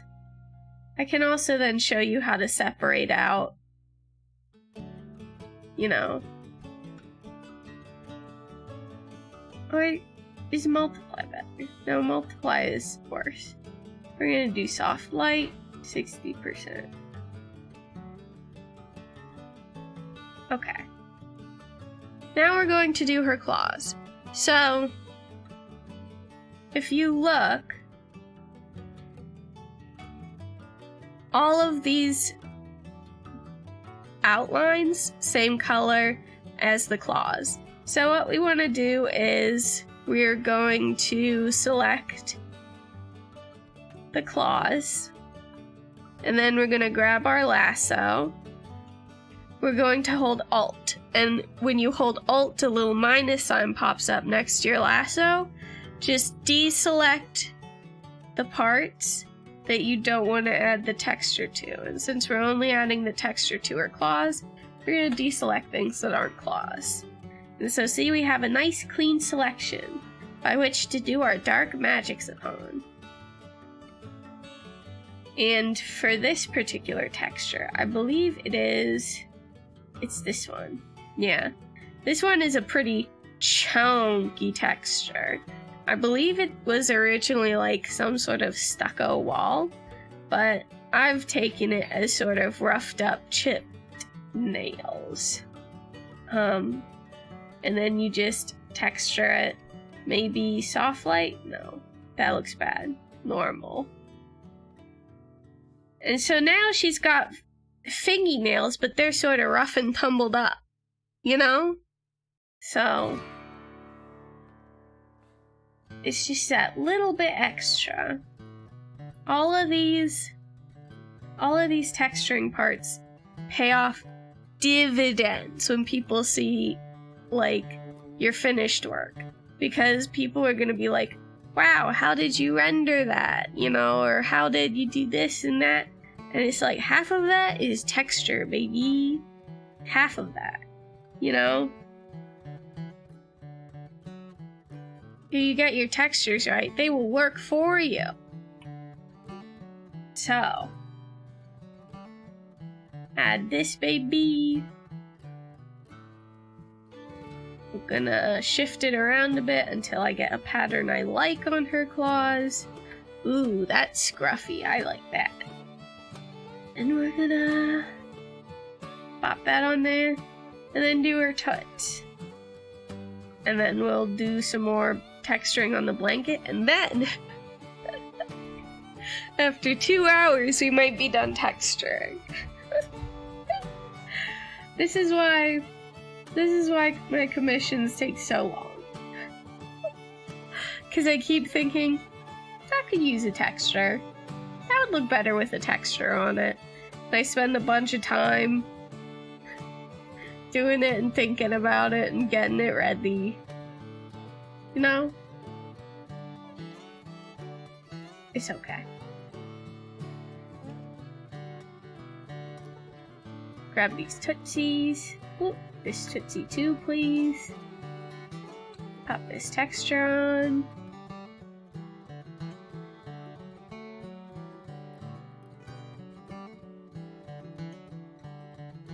There we go. And Blizamo. Tootsie's done. I really simplified her feet. Rock's model actually has feet, and I went overboard with literally every part of this model, including her toots. There's mild regret there.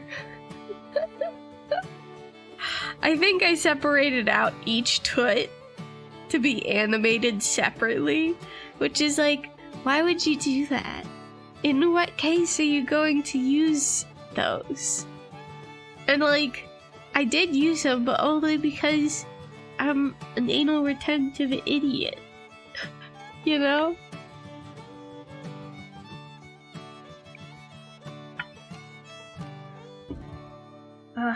Oh my goodness. Okay. So, the blanket.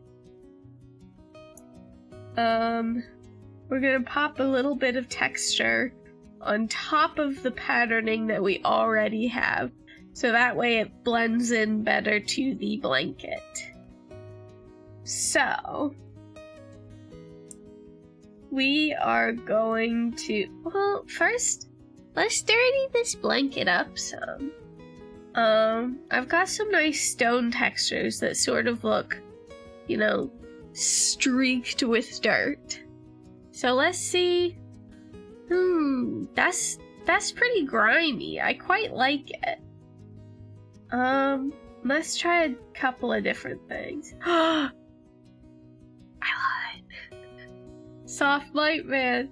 Soft light gets me every time. Okay, we'll reduce its opacity by about that much. So it's at 55%. So it's not maximum grody. But you get the feeling she's been rolling on the floor in this thing. And now we're going to add a little bit of cloth texture on top of that. Just to polish it off.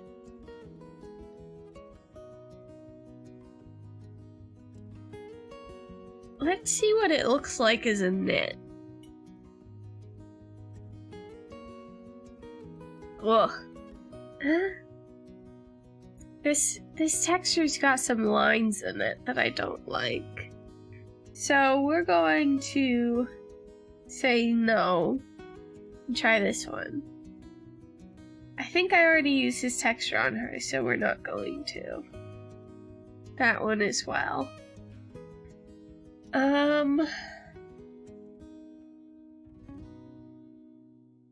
What does this look like? Ooh, that's a fabric texture. That's coarse. Let's see what the small version looks like. It's pretty good. Yeah, I think we're gonna go with that one. Let's see what it looks like this. Yeah, that's a pretty good. Soft light?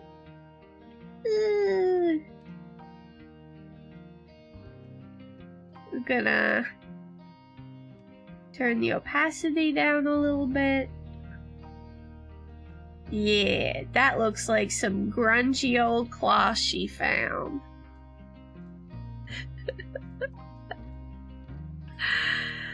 I don't know why I want her blanket to be so filthy and grungy. It just fits. You know? Okay. We are done with textures. Took us a while. Took us about 2 hours. But we're in pretty good shape. 'Cause now we get to do... Oh. Do I want to do eye texturing? See what I mean? See what I mean? I'm like, I'm done. And then I'm like, am I though? Okay, we're just gonna try out a couple of things and then I'll stop.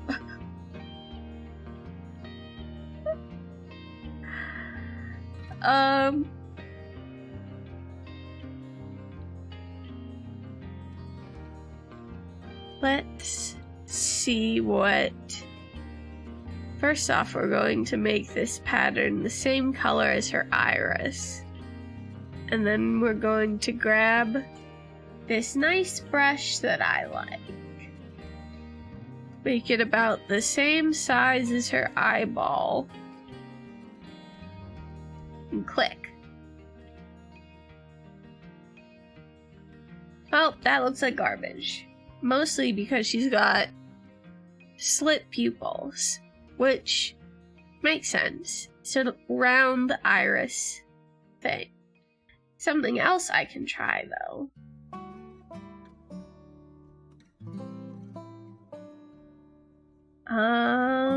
Gems?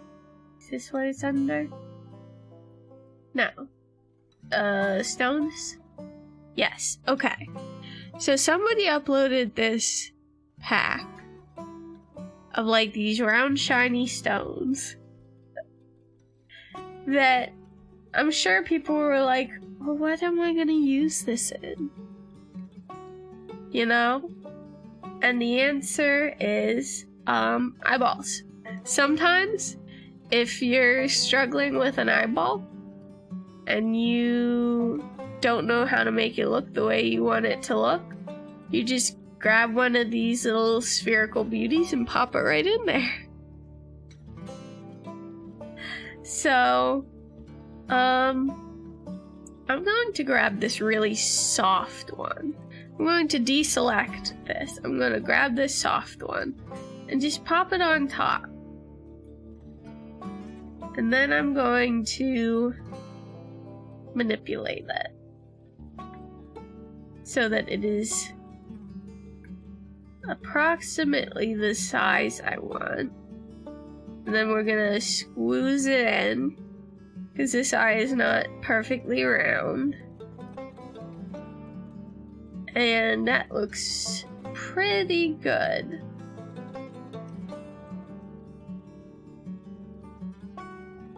Hit OK. And now we're going to duplicate. Hold Shift to move it over.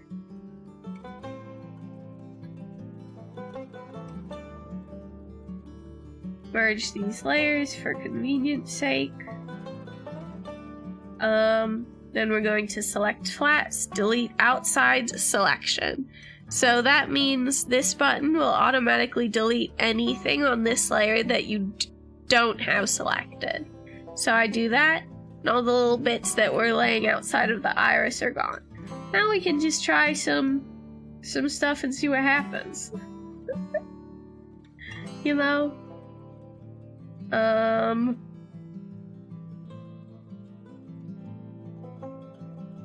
We do want her eyes to be yellow, but having some, whoa, not that yellow. But having some variation, you know, helps. Adds life.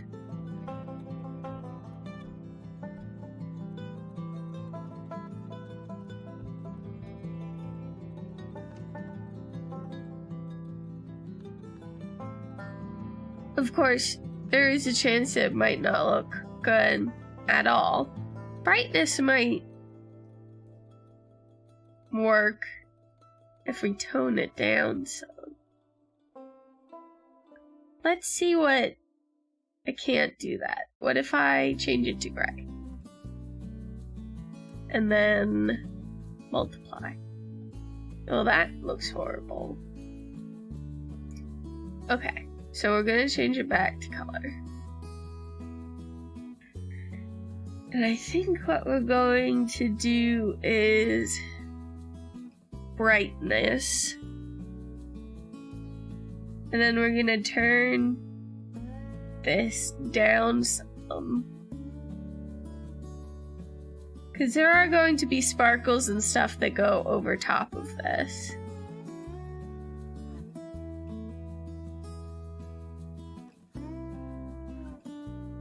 To lighten it back up.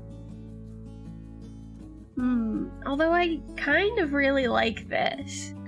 I don't know, I'm conflicted. Having a lot of nice, like, cute eye detail is sort of like... It's one of the reasons you go chibi, you know? Wonder how it looks with the blur on it. Like... a hefty blur on it. Doesn't look better. You know what? Let's copy this. Tuck this under here. Tuck it over there. No.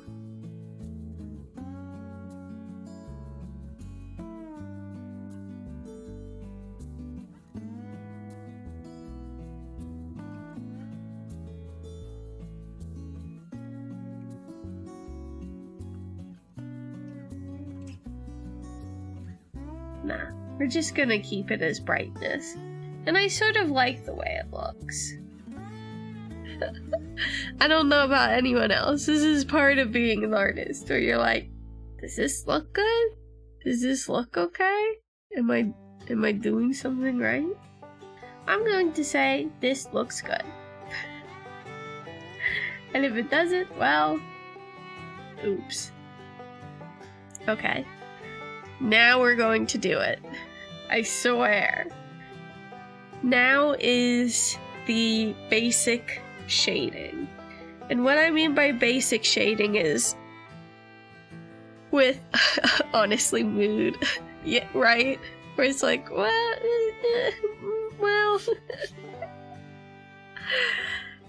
Everybody struggles with art decisions. Even the artists you look up to the most in the whole wide world, they're like, what the fuck am I doing? You know? Okay.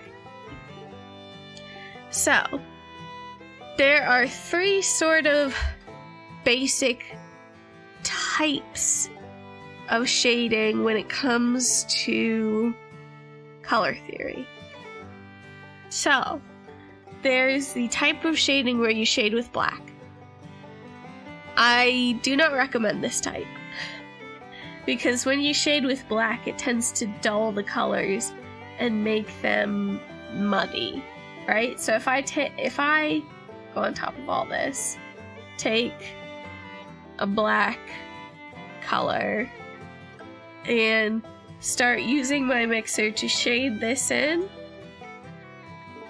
it really dulls down the colors and makes them muddy as hell. And in the end, usually doesn't look nice. You can do it for like an atmospheric thing, but unless you really know what you're doing, I don't recommend it. The other 2 types are you take the color you were working with, and in, you know, traditional painting, you would darken it so it's a deeper tone of that same color and use it as shading. But in digital, you multiply it, right? Which is essentially the same thing. And then you lay it over that color. And that gives you a deeper, much more satisfying shadow, right? Because it matches the color. There's life to it. It's not stagnant, right? And then there's the school of thought where it's you should use the environment that your character is in to decide the shading. So, you know, if you're in bright sunlight, you might have blue shading. I like to use purple shading for my sort of sunlight scenes, right? Because I think blue and yellow makes sense in terms of the sun is yellow, it's hitting you with that yellow sunlight, and then the shadows are blue because it's reflecting the sky. But I like to use purple simply because it's a complement of yellow, right? So then you put it on a multiply layer with your selected color, be it blue, be it purple, whatever, and you lay in your shadow. And these 2 shadow methods are good, and I sort of combine them. So what I do is I do basic shadow gradients with the same color as the flats, and then I do my full rendering with the purple shadow and yellow highlights. So, if we start with the hair, once it is finished saving.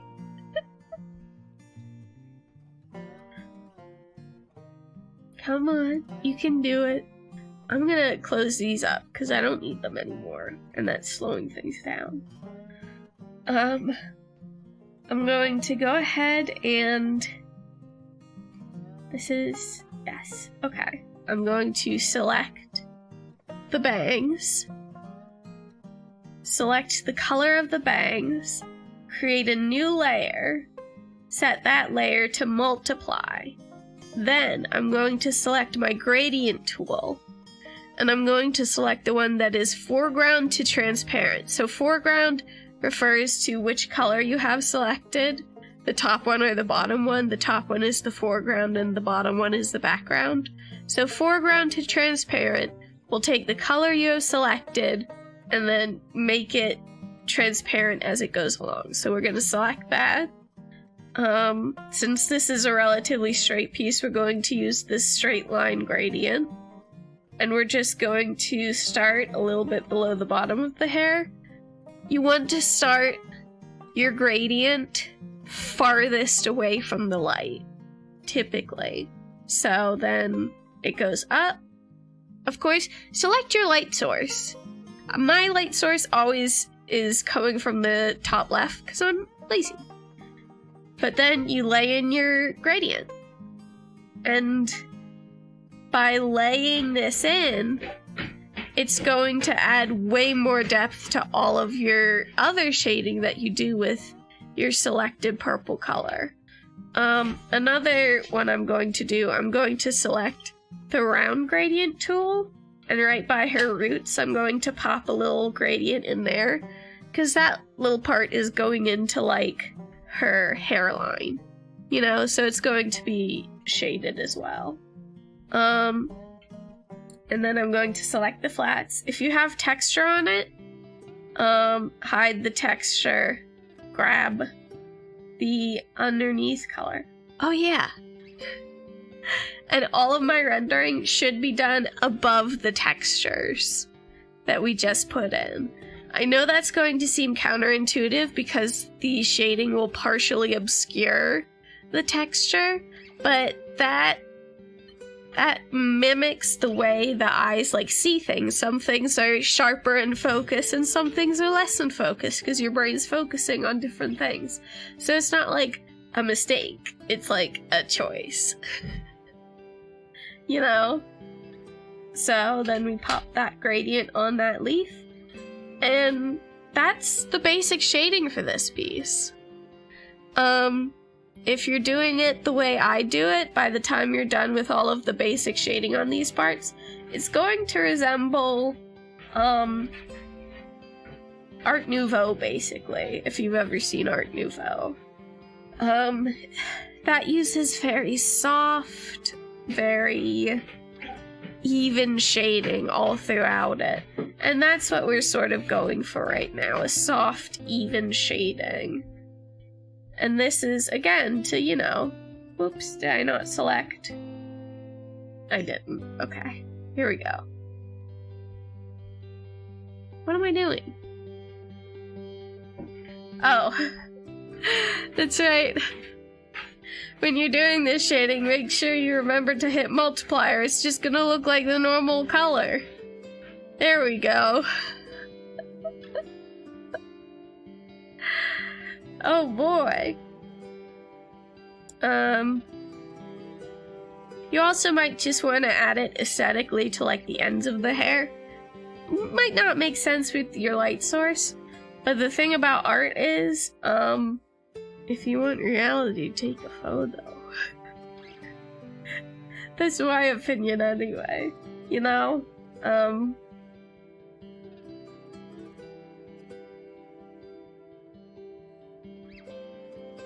Multiply, and then do our gradient. We're gonna tuck it really under there, because there's some hair separation going on there. And then we're gonna go up. And already you can see, like, how much depth this is adding, because it is rendering. It's just very soft, easy rendering that is going to sort of hold up and assist the rest of what we do later. So we're gonna turn off the textures to make sure we get the color of the blanket. We're gonna select the blanket, turn the textures back on, new layer, multiply, gradient tool, turn off the ants for easy viewing.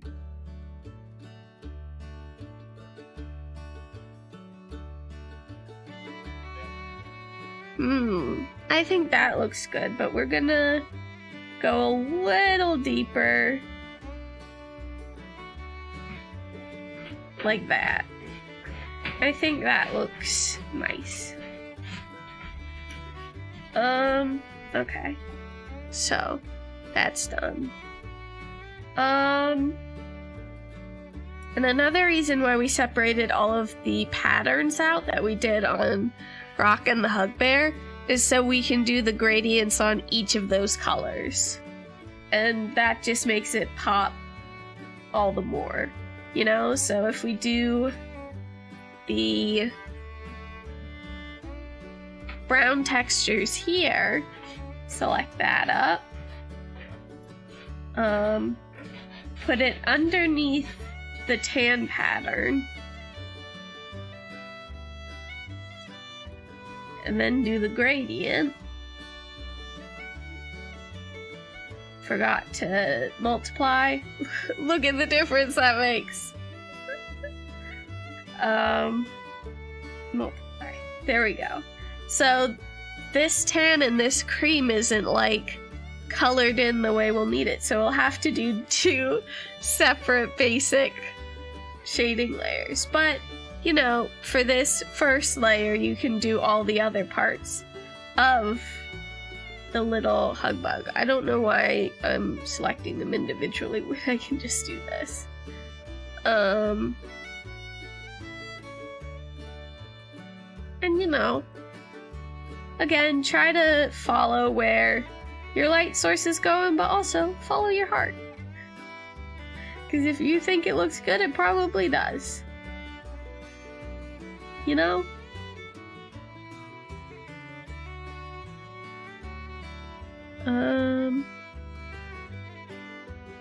Oops. I forgot that his antennae are not a part of him. They are a separate piece each. Here we go. Select his little eyeballs.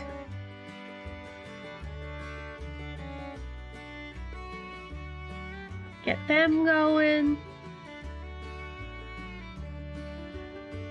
And I'm going to add a little bit more. Let me make sure I'm grabbing the raw color. Add a little bit more foomph to just under his head.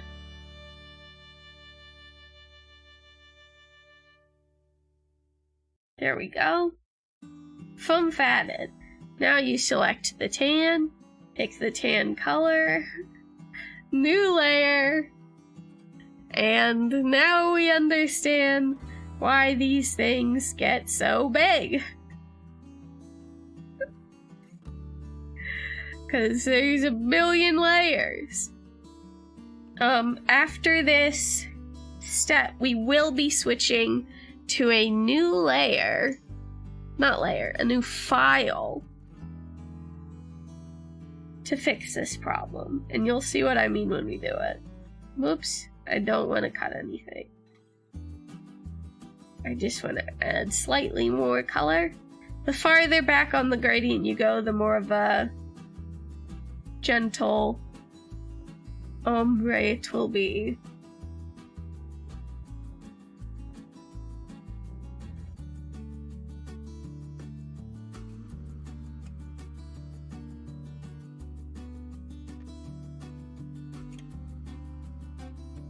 There.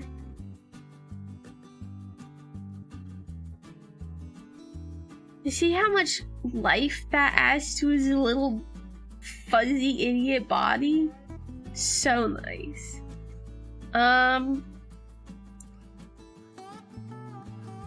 not gonna go too all out on his antennas, like with the tan and the cream, because they're barely visible anyway, if we're gonna be honest. But we will go ahead and do his little antennae, and then we will do his little feelers. And these we will do with the circle gradient.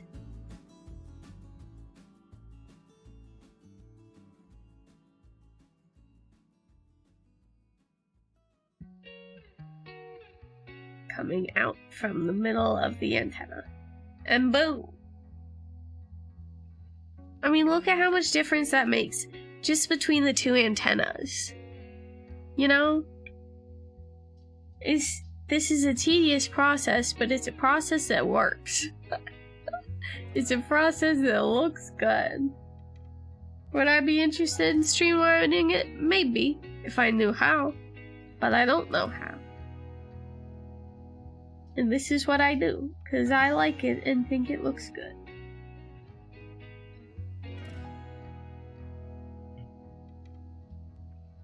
And now at this point, I'm not even using my tablet because it's all gradients. I'm just using my mouse.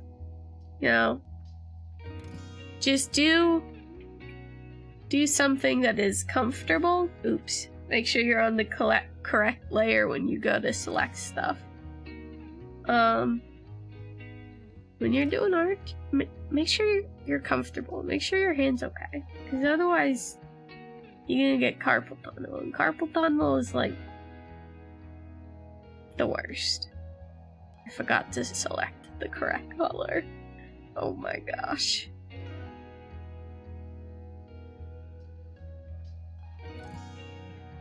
Okay. Hug bug shading. For now.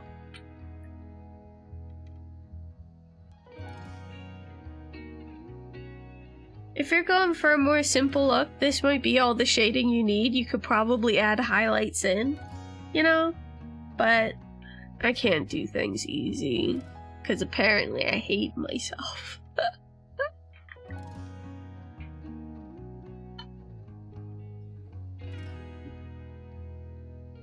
It's starting to chug-a-lug for sure. It's not liking all this work it's having to do. So, yep, you just work down the line and grab all of the stuff you gotta do, and again, make sure you're putting your shading layers over your textures. If you're gonna do it this way, you know, if you're gonna do it another way, good on ya. I don't know how to do it that way and make it look good.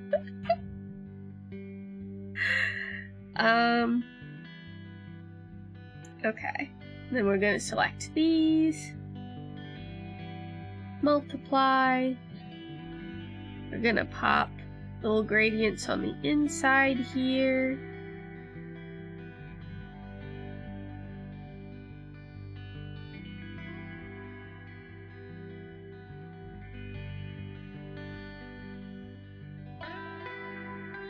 and on the outside on that one. If you see a hard line like this in your rig, don't worry about it. We're gonna address it, okay? A hard line like this, we're gonna address it. Don't worry about it.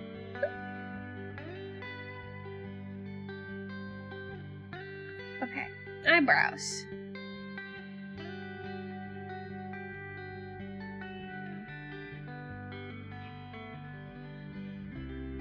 This is the part where I'm like, boy, I sure hope they enjoy the background music, because I really don't know what else to say. It's just a lot of the same thing over and over again. Bean, are you really gonna try to jump up here? Oh my gosh, no. If you're gonna be sitting on my lap, I'm gonna go use the bathroom first. We're taking a bathroom break. we'll be back in a couple of minutes. I'm gonna take Bean out for a little bit, and then we will continue doing our shading and stuff.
Hello.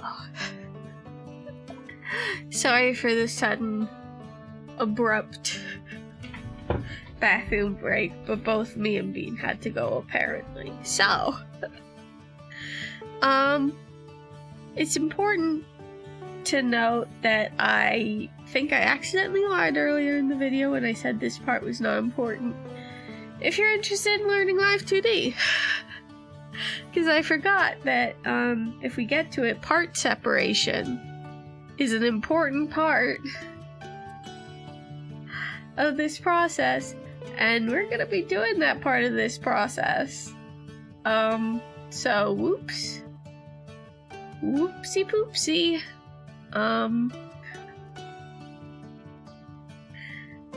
That's okay.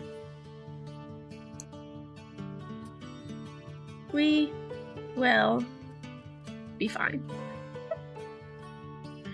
I'm specifically gonna go for the round-shaped ones because eyes are round-shaped and having shadows that reflect that is probably a good idea.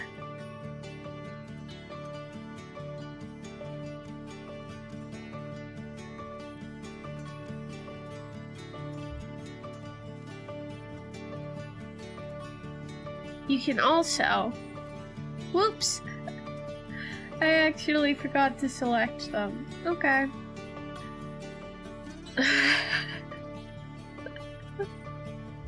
Look. Look, I'm trying. I'm doing my best. Okay. Gonna add the shadows in.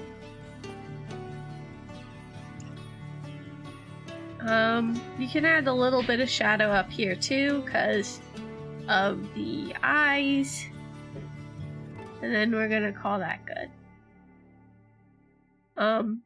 The whites, I also recommend that you do this for. So we're gonna create a new folder for the whites of the eyes, because now it's got multiple parts. Tuck this in there. But the color we're going to use is a sort of very, very light, cool blue.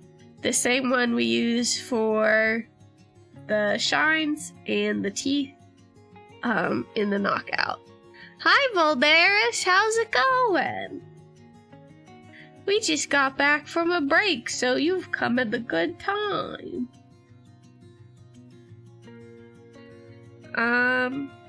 Okay. So, pop these in. You just need a little bit of these, not too much.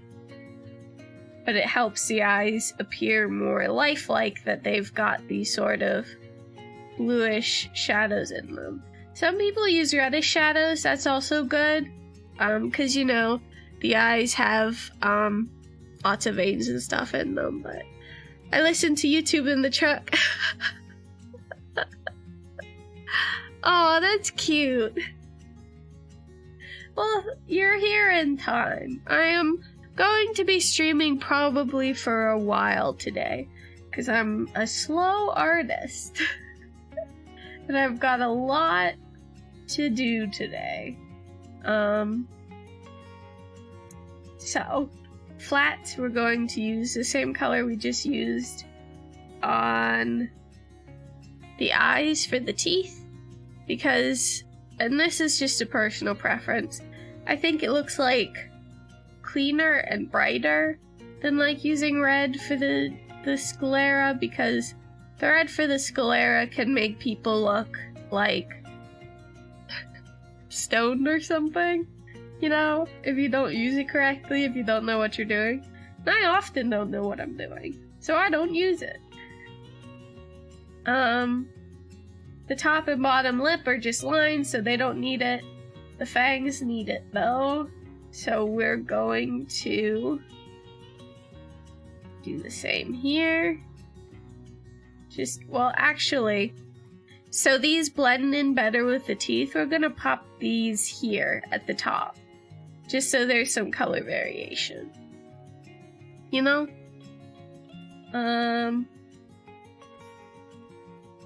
And then, time to see them chompers.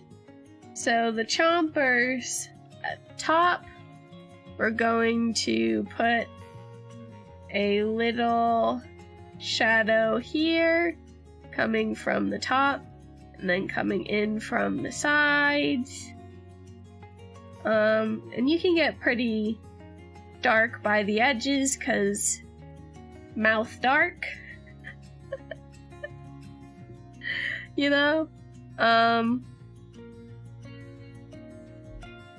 then, let's see, bottom teeth. We're gonna select those, new layer, multiply, and do the same thing. but going up. We want to make sure we don't accidentally go too high, so the fangs still blend into the bottom teeth. Because we need the fangs to be mobile, but we don't want the fangs to stick out like a sore thumb. So, there we go. Now the tongue view. We're gonna shut these off so we can see the tongue view.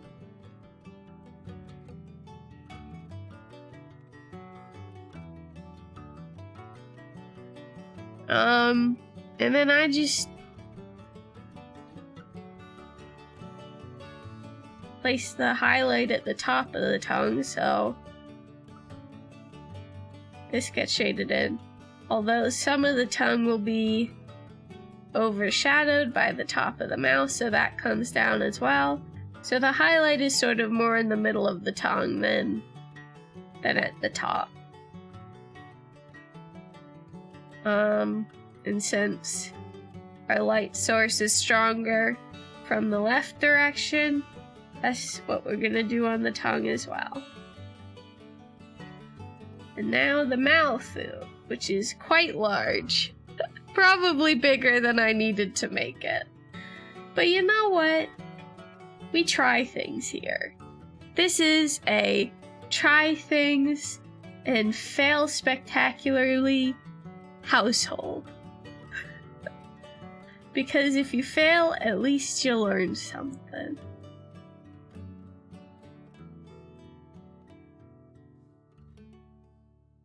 So with the mouth, the darkest shadows are going to be near the top since it's completely obscured by the rest of the head, but some light is going to manage to make its way to the bottom because, you know, that part's hanging open blabbing, you know?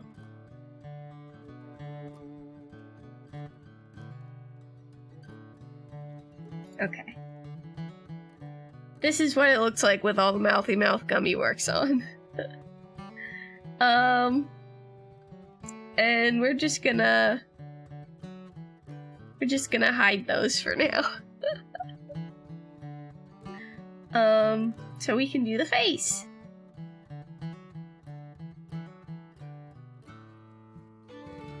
Now Clip Studio really has to think about it. It's getting to the point where this is going to be like the base file where you have all of the stuff just in case. But we're going to move on to a file where we sort of flatten all the pieces into one and then render them with the other type of rendering. So it's, you know, doesn't necessarily save space because now you got multiple files on your computer of the same thing, but it does provide backups, lots and lots of backups in case you hack something up or want to change something, etc., you know?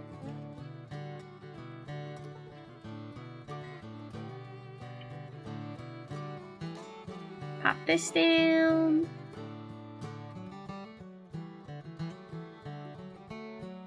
Because she's got some shadows coming from her own hair.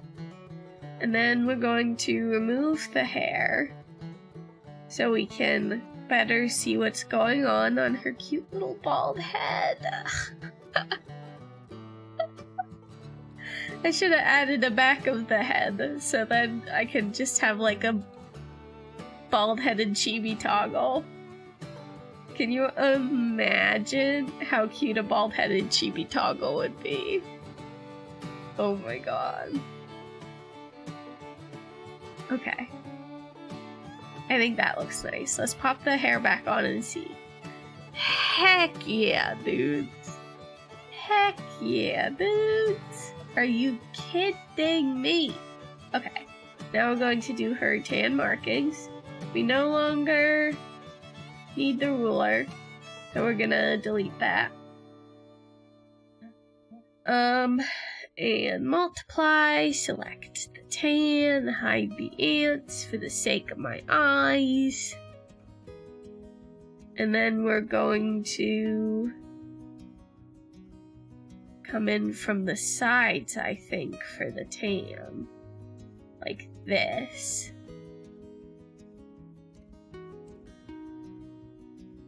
Yeah.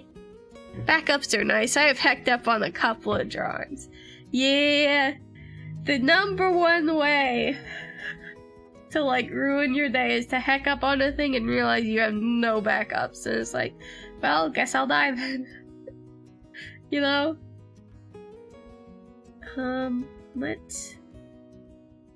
But how does that look with the eyes gone? Because the eyes might be moving around. And that doesn't actually look too bad.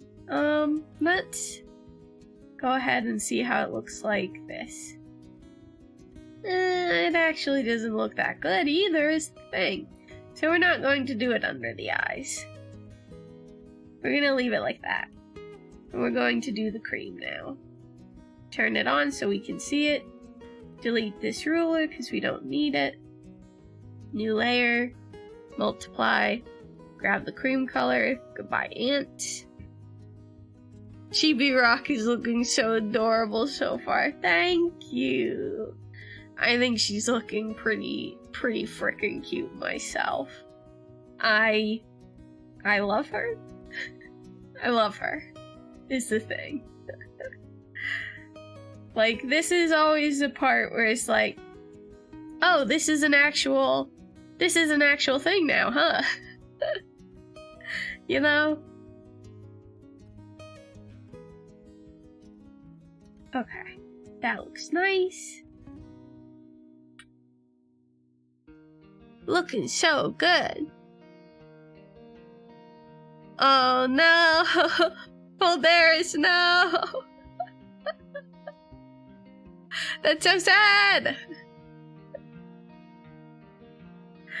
That's so sad! Oh my gosh. We're gonna turn the mouth back on because it's not blocking anything we need to see right now. Oh, I've still got a ton of rulers in the face. It's okay. I'll be rid of those once the next step begins. I need to do the ears. What am I doing? Okay. So, I'm gonna grab this, and we're gonna grab this color.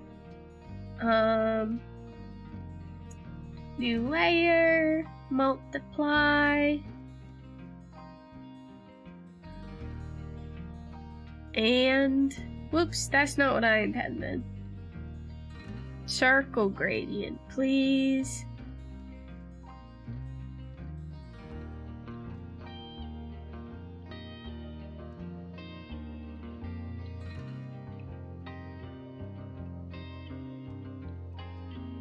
Heck yeah, buds. This is looking like stuff. This is looking like a thing.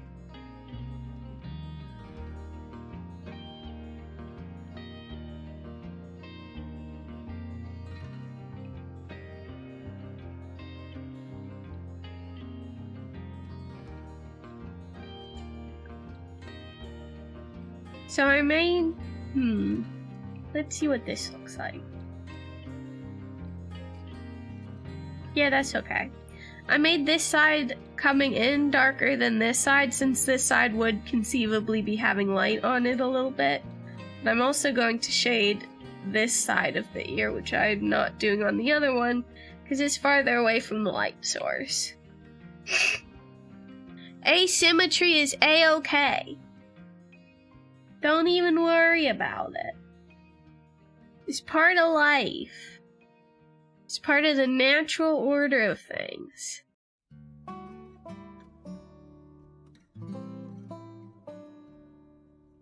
Get the shadow from the upper ear involved. There. And then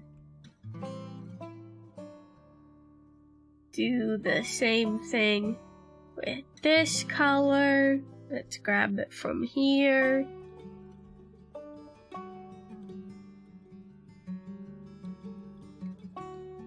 It's a bit too dark, but soften that transition a bit.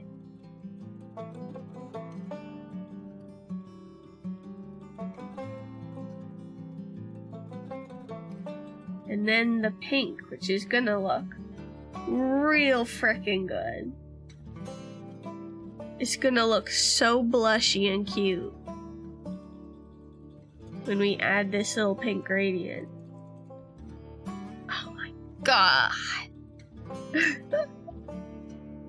I forgot to do this on the scars. Okay, I'll go back and do that on her face scars. But look at how it instantly went to unbelievably blushy and cute. Like, kills me. Okay, scars please. Hide that. Open this up.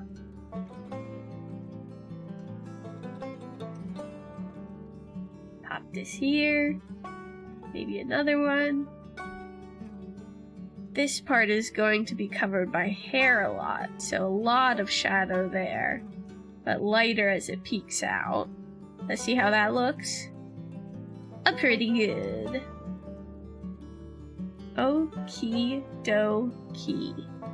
We'll actually shut off the mouth. It's a nightmare to look at. It's a nightmare to look at the mouth. Okay. So, we have the Hi Potion. How's it going? Do you like my bald head?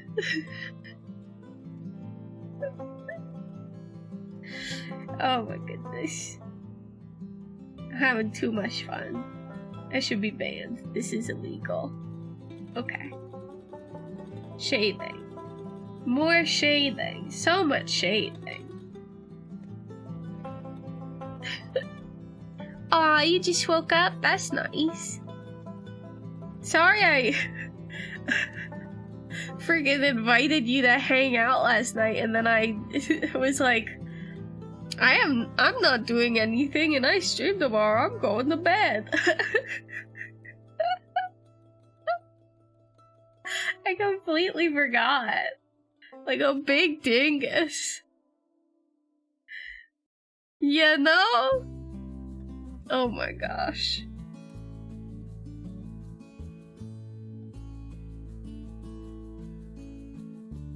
Let's get some neck stuff going on. There are gonna be some shadows that are, am I going to do the fancy shadows for the neck? I suppose I could. There's no reason why I couldn't. You guys are hearing my brain turn in real time as I think about stuff to do with this frickin' rig. You know? Oops. I don't need a new vector layer, thank you.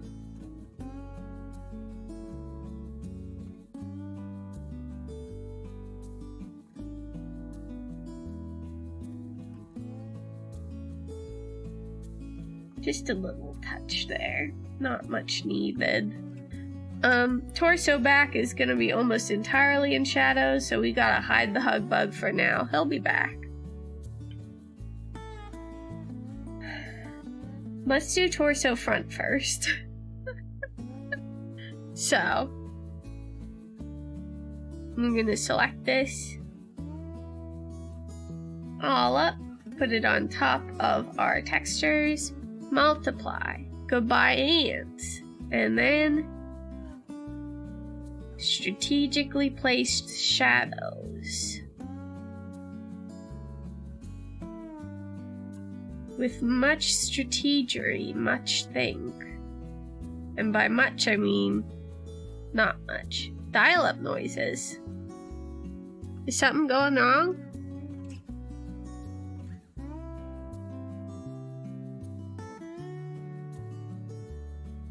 Can people hear dial-up noises?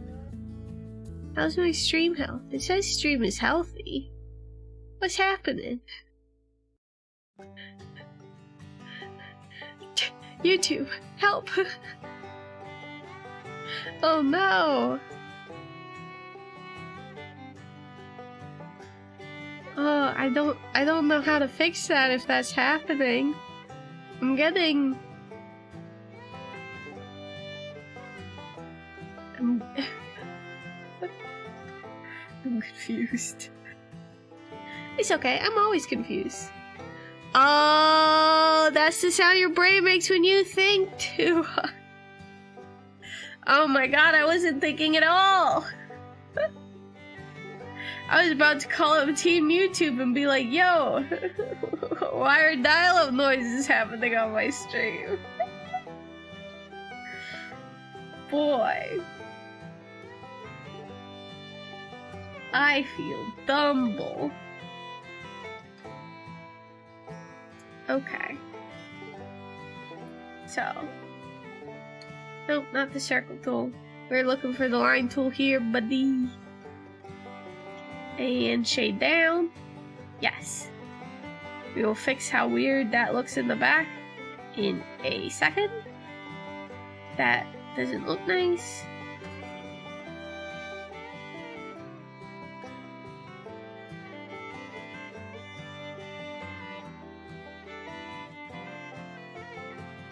Okay. And a little bit of shading right where her boob would be if this model had boobs, which she does not. Okay. I've also got to do the bandages.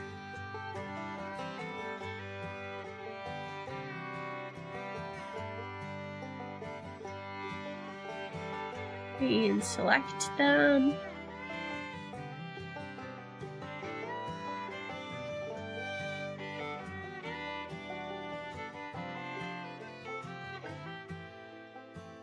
Select them. And shade them. That's what this whole process is. Selecting and shading.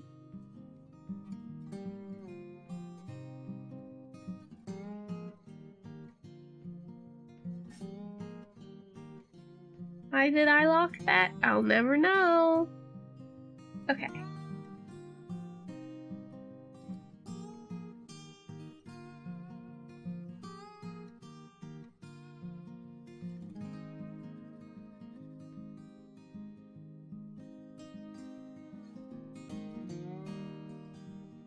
Yeah, that's looking nice.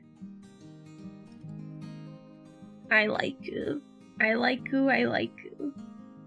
Okay. And then the scars.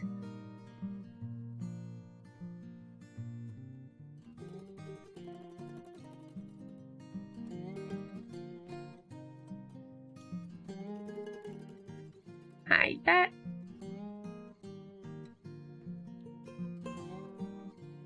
Boop boop. Boop boop.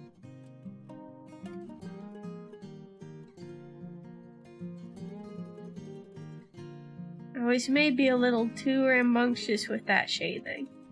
Because I don't want it to look like a bleeding open wound. I think that looks nice. Okay, now we gotta do it on the tan.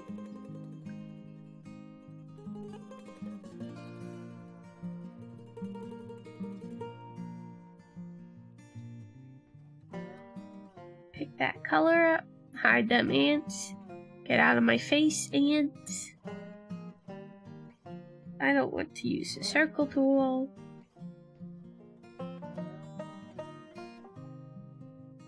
Brizinga.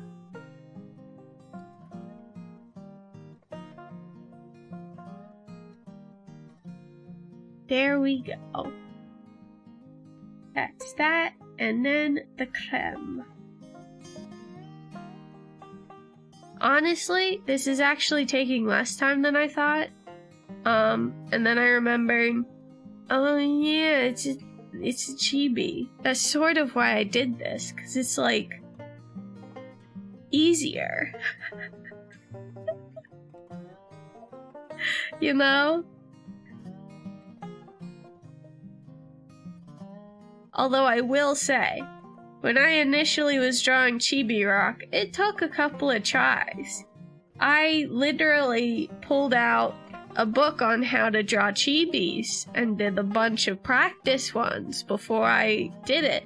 And now apparently it's something I can do.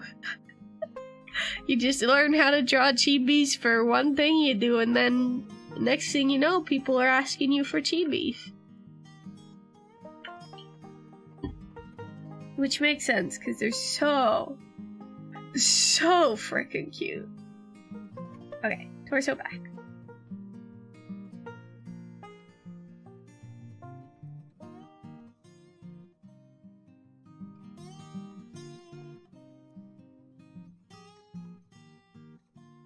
I decided to wing it for chibis. You know, if you ever want to use my book, it's a PDF, I could share it with you.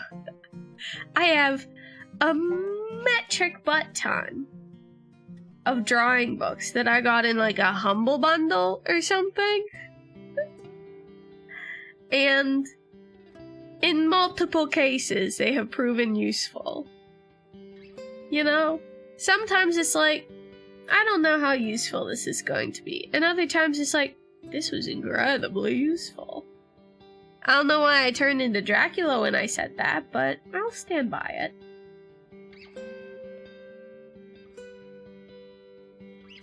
Hoo-hoo! Sharing books. Let's do it. Remind me to do it after the stream. Because if you don't, I won't remember. I'm so sorry. My brain is bad. My brain is bad. I won't remember. Okay. That's a done torso. Now we got to do the legs. The little legsy short stacks.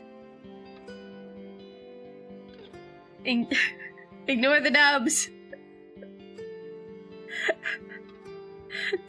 Don't look at the nubs. I know they look weird, it's fine. This is how they're supposed to look. Watch us both forget, honestly.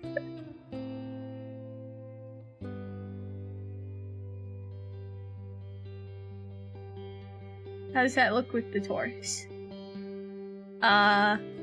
Cute, of course. Okay.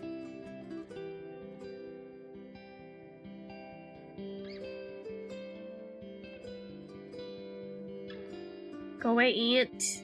Nobody likes you. Nobody likes you, ants. A boom. A bada boom. A bada bing. A bada beep. Avada Kedavra? Now my brain is just free associating. I don't even know what I'm doing anymore. Help. This turned from an art tutorial into me doing scat. Shooby dooby doop boop bada boop.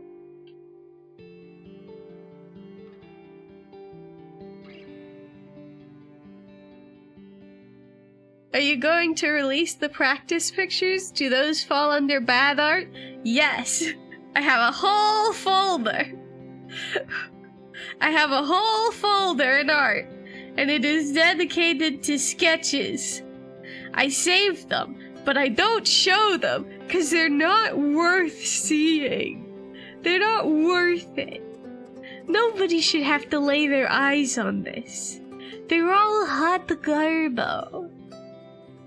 So there, you have seen a glimpse of the forbidden fruit, the folder that contains multitudes upon multitudes of yucky, stinky daisy art.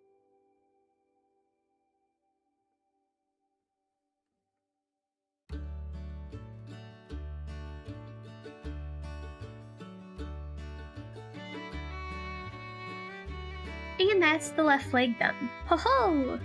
Okay.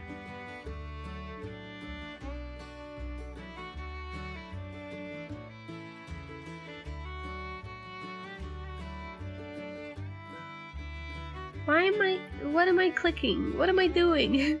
Help. Okay. I love her little stance, by the way. Her little sassy standing on one leg stance. Ooh.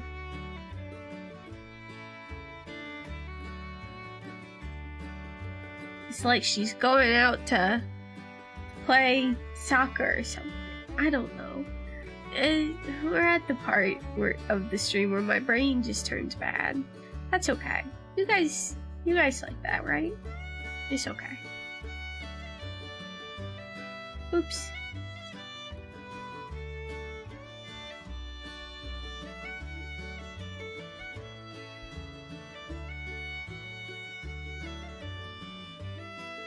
I think it would be nice to, after I've done all of the parts, like all of the parts of the tutorial, I think it would be nice to edit it together into an actually cohesive video.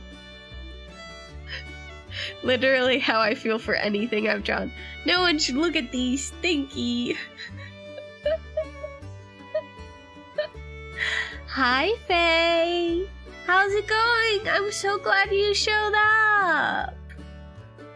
We're coloring Chibi Rock. She's bald and not got a mouth right now, and her torso's gone. But I'm showing off how to do basic rendering, the basic shading, and then we're gonna go and we're gonna do the complex shading. Sorry I'm late. Time zone's got me like Bert.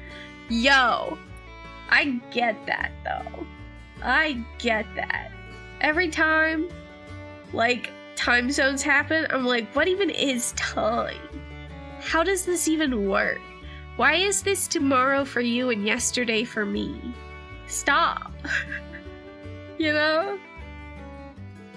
I'm so not into it. Oh my gosh. Now for her little poot. But yeah, as a recap for the latecomers of the stream, right now what we're doing is did I select the correct part? I didn't. We're doing what I like to call the basic shadows. So we're taking the same color as the base color that I have on the, just like filled in between the lines. I'm taking that, I'm adding a new multiply layer, and it's giving me rich, deep shadows that I'm just laying very softly with the gradient tool. And then this will be partially, not blended, it'll be melded together with the other shadows that I do. And good, the moth I sent you this morning, I finished coloring the flats and separating. Oh my gosh! Yay! Oh my gosh, it's gonna be so good. It's gonna be A+. I'm mondo hype.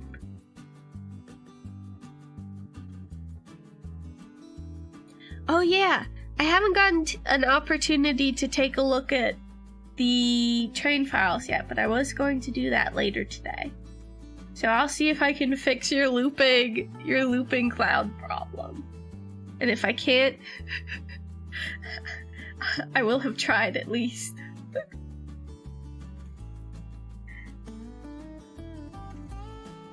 Okay. Here we go. Add a new multiply layer, grab my gradient tool. We're gonna go from the bottom and from the top because we've got the shadow coming in from the torso, but we've also got the natural shadow that occurs because it's being, you know, it's farther away from, that's too dark down there. It's farther away from the light source. We're gonna do this shadow with this and go here for depth. There, I think that looks good. No worries, if anything, I'll yeet the clouds. I mean, it'll be sad, but, you know, maybe the clouds weren't meant to be there. Maybe it's an ethereal sort of scene. No clouds in sight. What texture is this? What am I? Oh, okay. Oh yeah, and we already textured everything. So if I zoom into this bandage, also, our file is starting to get pretty chunky, and I'm going to be switching to the new file soon. Let's see. I can always just add them via After Effects.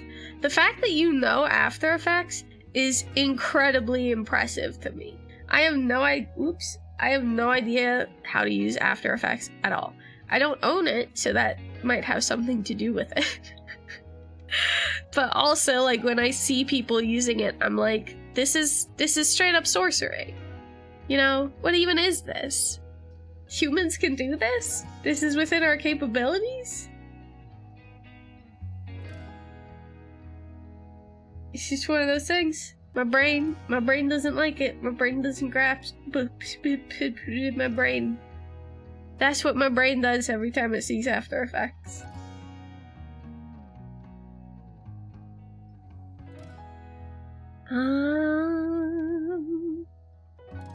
Let's darken these scars a little bit. Do you wanna know how I got them? Too bad. I ain't the Joker, baby.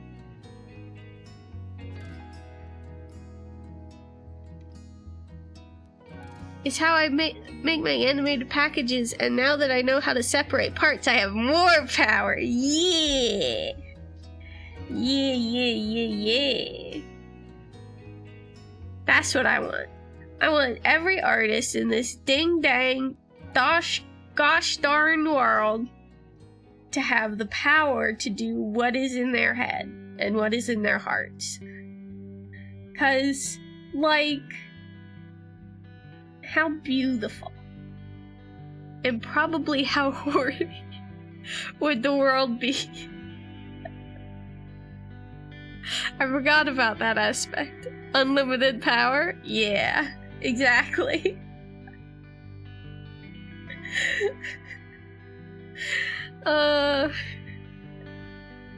Okay. I'm gonna move on, because I made myself giggle and now I'm being dumb. Okay. What's happening? What texture is this? That texture. Go away, ants, you're obscuring my vision. And pop down this circle gradient. Delicious. Nutritious, just like chicken.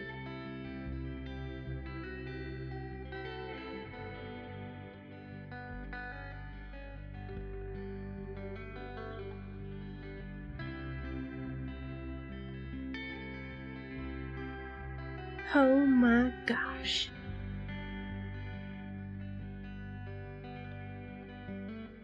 That arm is done. Every time I zoom out, I forgot about her little idiot bald head. Oh, it's doing the thing where the screen stretches when it saves, so we know it's, you know. Heck yeah, Faye! Heck yeah! Absolutely! You know?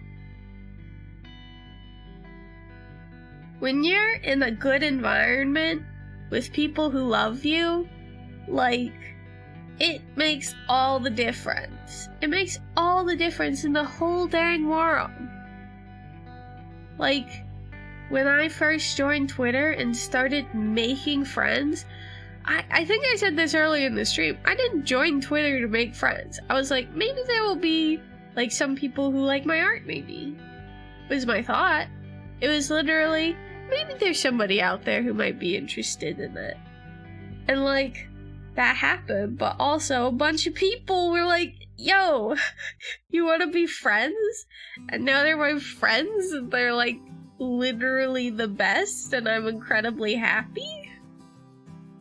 Yeah, you were someone. You were definitely somebody I was talking about. I mean, I'm just very happy now. And I didn't think I was going to be joining Twitter, cause like, you hear horror stories. And definitely when I first joined Twitter, it was very easy to get sucked into that, like, maelstrom of horrible. A big tornado of poop. You know, Faye, I would say give yourself another couple of, like, weeks, right? Because personally, I would like you to be in a really, really good place. You're in a good place. I'd like you to be so confident and filled to the brim with confidence that you're like, psh, I'll punch you. What? Nothing you gonna say is gonna get through to me, baby. You know? If you feel comfortable, go for it. But also, don't pressure yourself. Everybody takes what they can handle at their own pace. You know? And if your pace doesn't work for somebody else, well, I have discovered that people accept me for who I am, even when I hide like a little turtle sometimes because I feel antisocial. And I have never felt so incredibly seen. It's nice. And I love my friends. I love my friends a whole lot. I don't blame you. I would say if you're still feeling trepidatious, maybe just let it be for now. You know? If you're still feeling trepidatious, maybe just let it be for now. That might be your subconscious trying to tell you, you know what? Let's take things a little slow.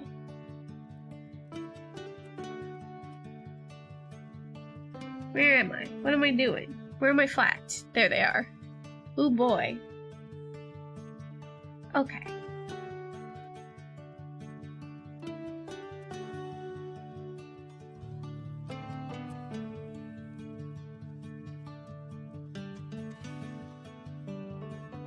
I think we're getting close to the end of this part. I think we have the back of the hair to do.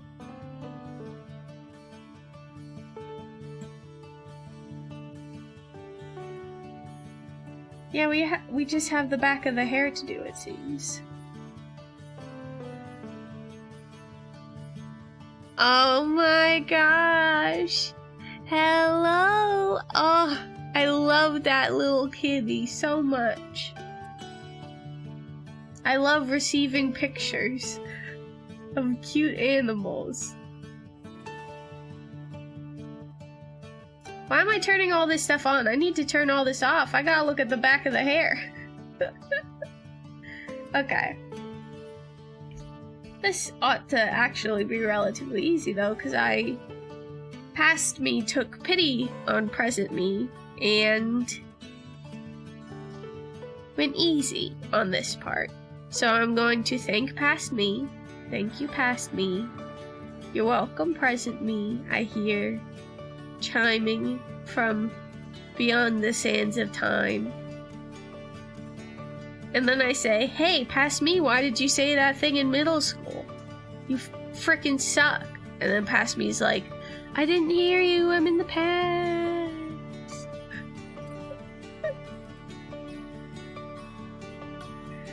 Okay, let's see. Okay. I think we might be done with this part. Ooh, okay. Now we're getting into some real stuff for Live2D. So, what we're gonna do is we're gonna save this file. And now we are going to create a new file, hit save as. So we're creating a new file. We're going to name this one slightly different so we know what it is. We're going to call this full render because this is what we're going to do our full render in, as the name suggests. We're going to hit save. So now it's creating a duplicate of the file. So if I go into here and open up,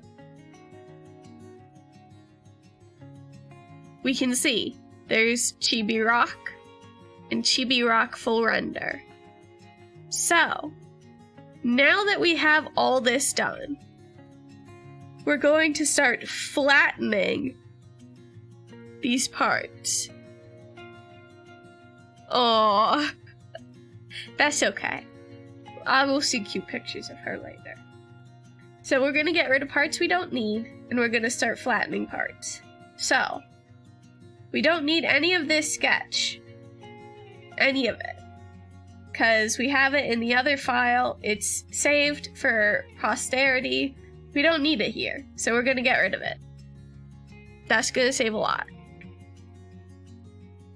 So now what we're going to do is we're going to go through each folder, and where we see we have all the parts for basically one piece, we're going to right click and hit merge selected layers. And now this is one layer, and it's the back of the hair. And we're going to go through all of this. So arm R, this is the arm and all of its textures. So we're going to right click it, merge select layers. And then when we turn it on and off, we can see that arm R is all now one layer. And we do this for LIVE2D. We do this part because when you start rendering these suckers, there's already so many texture layers and multiply layers that if you tried to do it in your original file, it would take years to save. So we're gonna go ahead and we're gonna flatten these now. Again, these are all saved. All their originals are in another file, so we don't have to worry about merging these, you know? Torso back, that's all one piece. Neck, that's all one piece. Torso front, that's all one piece. And then we just close that up. So, we're really reducing the file size right now because we're gonna be increasing it again in the very near future. So we have to try to... We basically have an economy of layers that we're working with. So those, we're gonna delete this ruler. And once we're done with this, we're gonna come back and we're gonna separate out all the parts that still need separating. Oh, you know what? I'm gonna undo this a couple of times. Cause I forgot there was something I wanted to do. Okay, the legs are there. This torso back can be merged, and this torso front can be merged. The neck we're going to do something special with. So this is the line art for the neck. So what we're going to do is we're going to rename this neck line art. We're going to drag it out of the neck folder. We're going to rename this neck colors. Even on my girlfriend's monster PC. Oh yeah. It's like a 2D version of Unity. It's true. It's true. Oh my goodness. Pardon me, I'm tying my hair back up because it just fell out of my bun for some reason. Okay. So, the reason why we just did that is well, now we're gonna merge neck colors. The reason why we just did that is because we're going to be adding some special shadows to the neck and to the face. And in order for these special shadows to work, I mean, hold on. Do I want to do that though? Okay, let me show you what I mean. So, in my typical rigs, what I would do with the rendering now is I would select my render color, have a layer on multiply, get my mixer, and just do a big shadow like this, right? You know, and then I'd feather it and all that stuff. But I would leave it overhanging the neck, because then when I brought it into Live2D, I can move it around. And having the line art on top makes it so that it doesn't, like, color the line art. However, I'm about to be coloring all this line art anyway, because I just merged all these layers. So what am I even doing? I don't need to do that. I can just merge these, have it as the neck. You know, sometimes you're learning from someone and they learn while they're doing it. So everything I just said about separating out the line art, ignore it. I was being an idiot. Unless I'm being an idiot now, which is also possible. Okay, so we're gonna just merge the face as well. Make sure you don't merge the whole mouth layer together, you're gonna be sad. Just do the individual bit. I said layer, but I meant folder. You're just gonna do the individual bits, making sure to delete rulers as we go, because we don't need them, and they're just taking up space.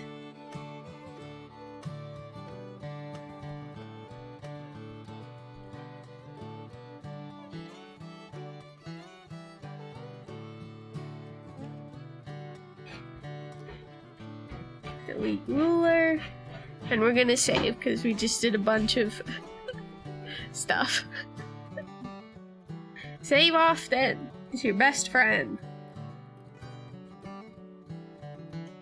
And we aren't going to be coloring these anymore, so we can turn off any special layer settings we have. We'll merge these tusks. Delete ruler. Mouth is all flattened. A lot of the eyepieces don't need to be flattened because they're already only one piece. Basically just the line art. So we can just turn off all the special ruler settings and stuff.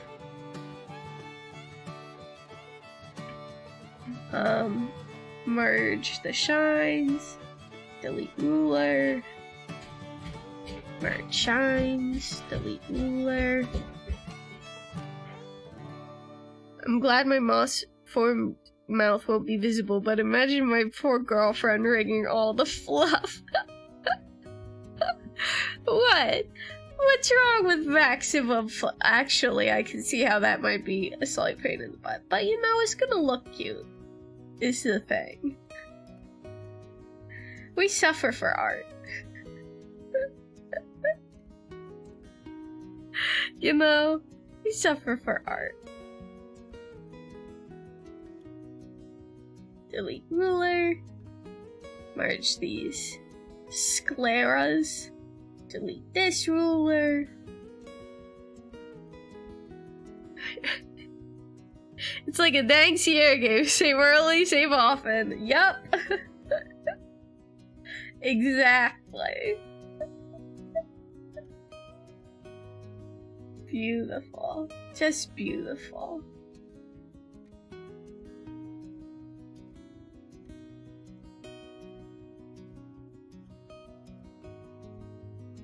Nose is done, and that's the face, baby. Okay.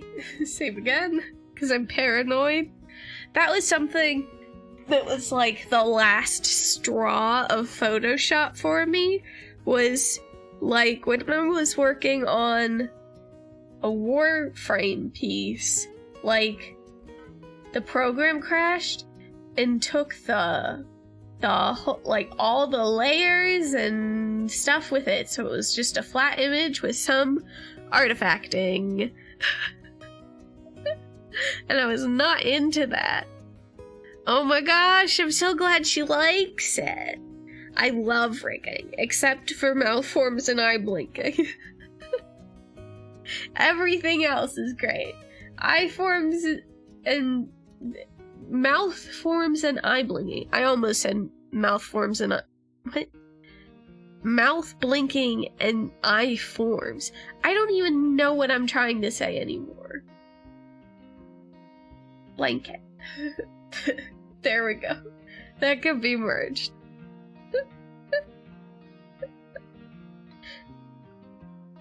Yeah, I know. And then I had to try to finish the piece like that, and I was like, this isn't worth it. I got Clip Studio a couple of years ago. I'm just gonna switch. And like, I used it and I was like, why have I not been using this? This is so much better. So, you know, again, I am a Clip Studio fangirl. Okay. We now have our much smaller, much more manageable file. And now what we're going to do is we're going to start the other type of shading. The other type of shading is the type that uses a color that is not part of your palette, or at least is like environmental, right? So I like to use this sort of warm purple shadows, even called that. You can see the values on screen there if you want to use them. It's red 195, green 148, and blue 156. Chibi Rock plush UN. I don't have plushy money. I don't make money doing this. What are you talking about? I can't rock plushie unless I make rock plushie, which I could do. I do sew, and I do make dolls. So it's not like completely out of there, but people wouldn't be able to buy them, you know?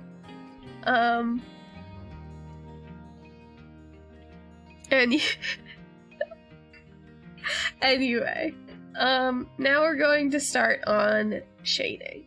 So, since the blanket is right here, we're gonna hide the hair for a second. And now that we merged all of these layers, we're gonna folder them all back up again. So we're gonna pop the blanket in there. And then a new layer, multiply. Select the blanket. And turn off the ants before they get dancing.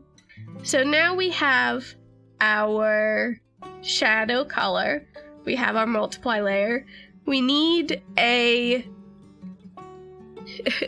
Imagine the rock plush like this plushies with tiny heads and beefy body. Oh my god, that would be amazing. Absolutely. Now we need a brush that is... It's got a lot of anti-aliasing. And it blends well. You don't necessarily need that, because we will be using a separate blender and a soft eraser. But those are the three things you should have. Some sort of oily feeling mixture that like sort of works and looks like this, where the more pressure you apply, the darker it gets, and the more lightly you apply, the more it sort of blends, right? And then a blender, we're looking for a very soft diffused blender, and an eraser, a very soft diffused eraser. That would be neat, but sign me up for Hugbug pre-orders. Hugbugs would be great. If I did a plushie, it would probably be Hugbugs. But, that won't ever happen.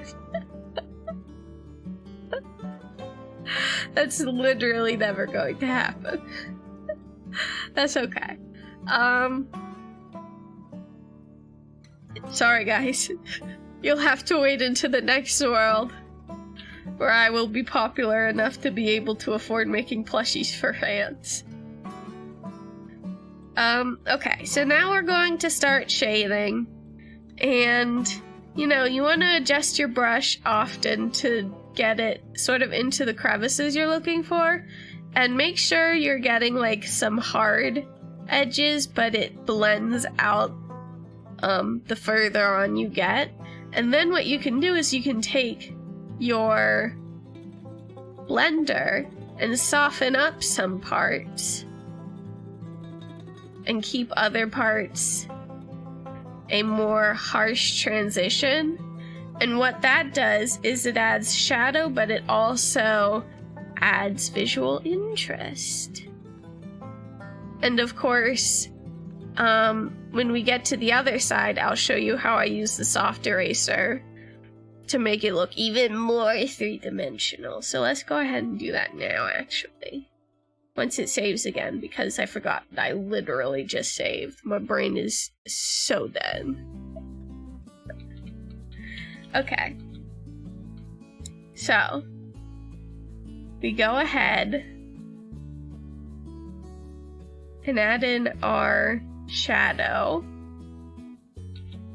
Get it nice and large, and then just sort of blend it off in this direction. And the reason why we're blending it off in this direction is our light source is coming from over here down. So if there is reflected light, it's going to be coming from here back up. And reflected light basically makes it, you know, lighter in these areas of shadow than you might expect, right? Yeah, I agree. It's really nice. I like it a lot. Honestly, when I get the Discord up and running, if I get the Discord up and running, I'm still so scared of Discord, you guys. I'm still so scared of it. I don't even know why. It's not even a rational thing.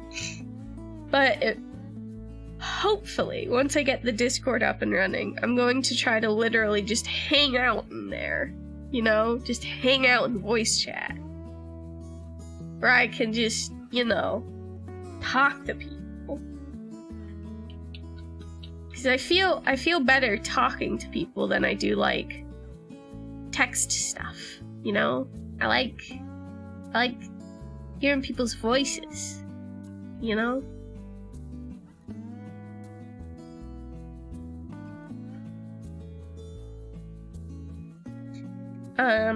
But yeah, so that's why, you know,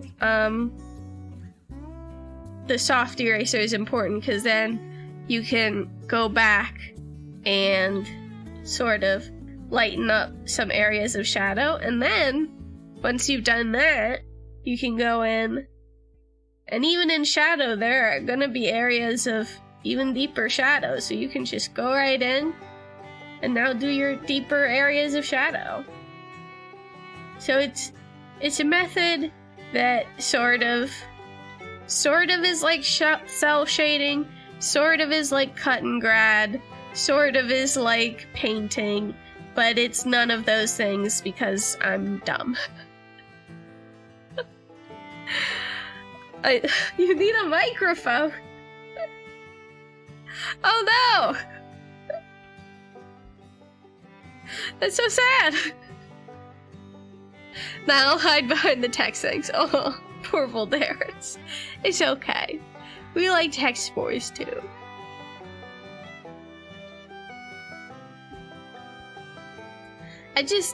Funnily enough, despite having a degree in it, I don't feel like I express myself well in the written language, in casual conversation. But life finds a way. So maybe I will stop being scared of Discord someday.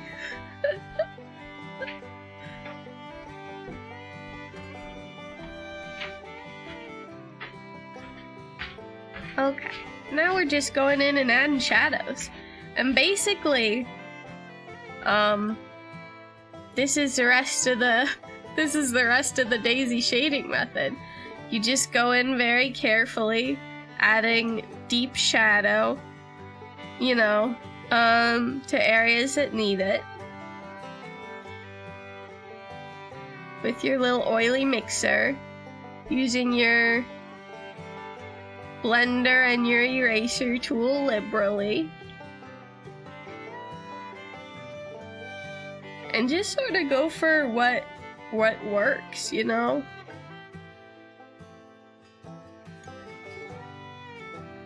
What you think looks nice. I'm sorry if you guys could hear me, but I just totally like burped right into the microphone. I am so sorry.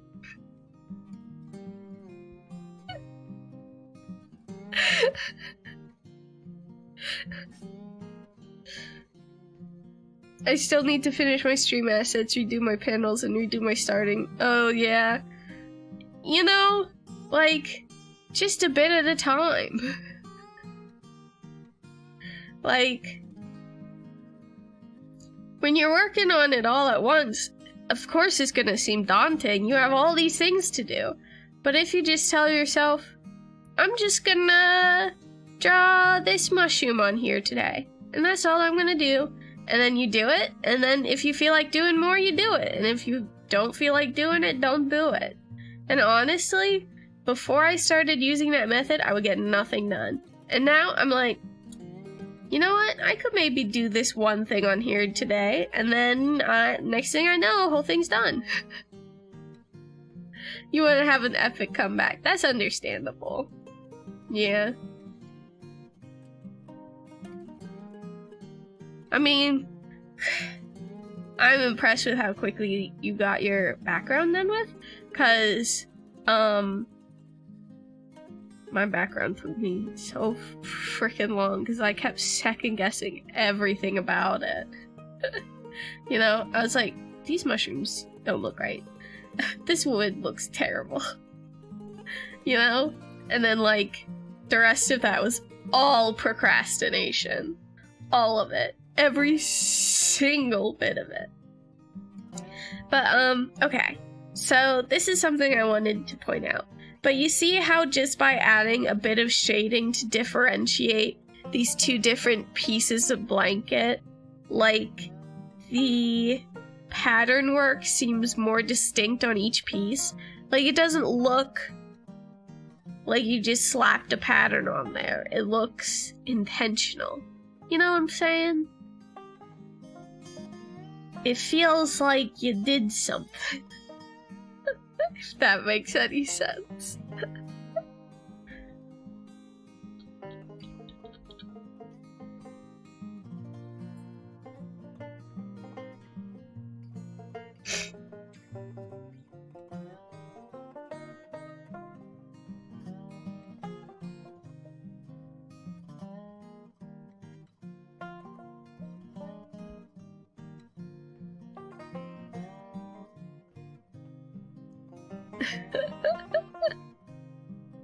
Oh my goodness.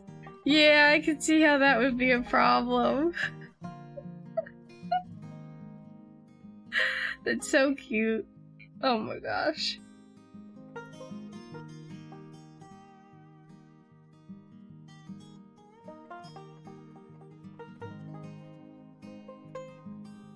Okay.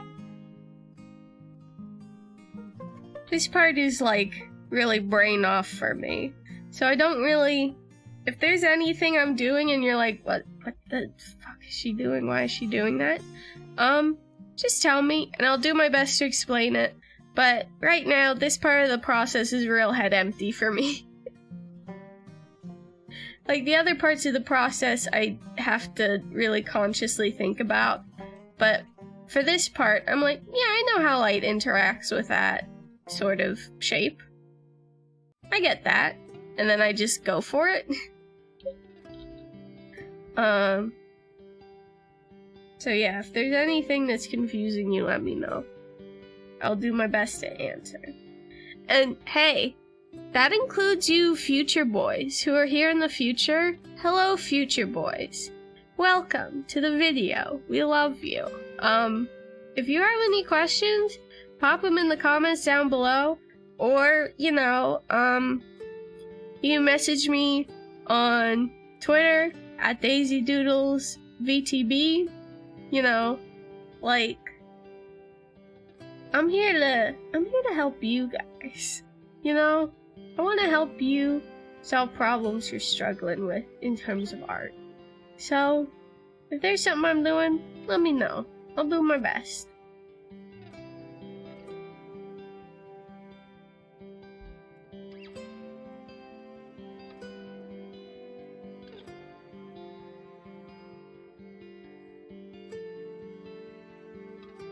By the way, the reason why it's Daisy Doodles VTB, other than obviously Daisy Doodles already being taken, I was like, how do I indicate that I have V2? I know. V2 Burr. VTB. I didn't think to just put VT. I was like, yeah, V2 Burr. VTB.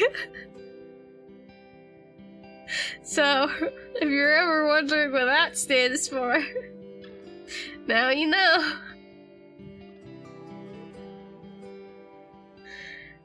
Okay, so generally I save highlighting for another time.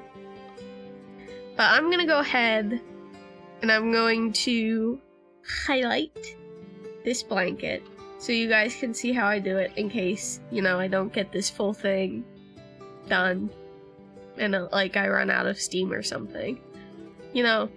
So the way I do highlights, I'm very sparing with highlights. I have the layer set on glow dodge, so it's light color burn, but it's a little it's a little more color-y. It lets the color you choose as the highlight shine through more, I feel. A lot of people use color burn or color dodge. I use glow dodge. And then my highlight color is a very pale yellow because glow dodge is a powerful tool. So, you know, it's 255 red, 252 green, 209 blue, right? In case you want to use the exact same color. Also, if you guys want to know, like, what specific tools I'm using, let me know in the chat or in the comments, and I'll do my best to find the answer for you and, like, post it in the comments after this video is done. Because personally, I'm like, yeah, if you like the texture of this brush, I'm gonna tell you what the frick it is. You know, like, the brush does not make the artist. And why would I hold back, you know, resources that you might want? That's dumb. So, I then I use this soft, thin airbrush. It's a default airbrush, I think, in Clip Studio. I just renamed it because I rename all of my tools. Gatekeeping brushes is dumb. I agree. 100%. There's literally no reason for it. Like, I get that you can get tired of people asking, but if you're tired of people asking, like, make a post of it, and then whenever people, like, ask about it, link back to that post. You know? Or, like, pin it or something. That's a question you're getting asked a lot to the point where you're that exasperated with it. Make your life easier and do, like, a big post about it, and then people won't have to keep asking you. I don't know, man. Okay, so I made it nice and big, and then I'm very light with my stylus, and I just sort of gently brush across the area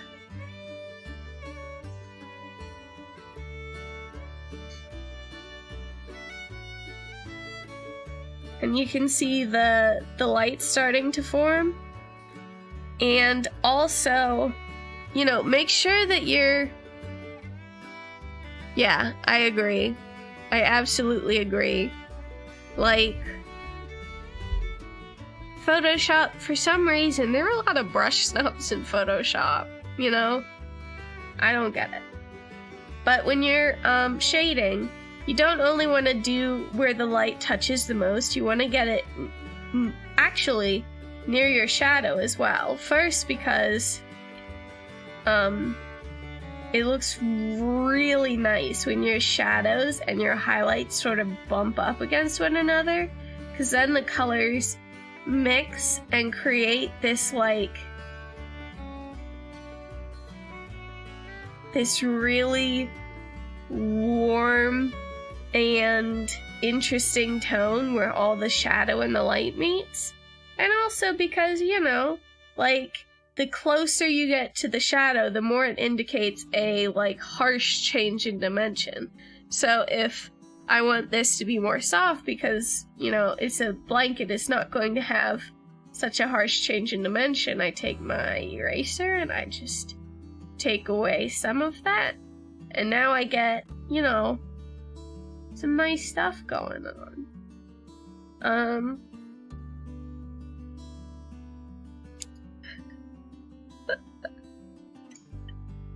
That's not boring, Walderis. It's fine. Everybody's allowed to use things that make them feel comfortable. But yeah, I'm gonna go ahead and keep this for now, but I'll probably get rid of it, because I like to do all of my shadows first before I start it on my highlights, because you can start getting things way too bright and shiny if you do all of your highlights with your shadows. Like, it'll start looking really weird. Like, this might be way too much highlight for this blanket in comparison to all of the other things on her, you know? Actually, I'm just gonna go ahead and delete it for that reason. But you get the idea. My advice would be do all of your shadows first. Do all of your shadows first, and then do your highlights. You're gonna have a much easier time figuring out what isn't bright enough, what is bright enough, what is too bright, if you're doing all of your highlights all at the same time. So, I'm also gonna go ahead and skip forward to the irises. We're gonna go ahead and we're gonna... Yeah, we'll do it now. So, before we shade the irises, both of the irises are on the same layer. We don't want that. We need these to be separate objects so we can animate them in LIVE2D. Otherwise, they're gonna do everything in tandem and it's gonna look horrible. Oh god, I have like 6 limbs to shade. Oh no! Oh, that's too many limbs! You're gonna be there forever! Okay. So what I'm going to do is, I'm going to call this... Wait, okay. Everything in Clip Studio is reversed. So this is the right eye and this is the left. Yes. So we're going to call this eye left and rename all of these. Remember, right now, they still all have the right and the left parts. I'm just renaming them right now, right?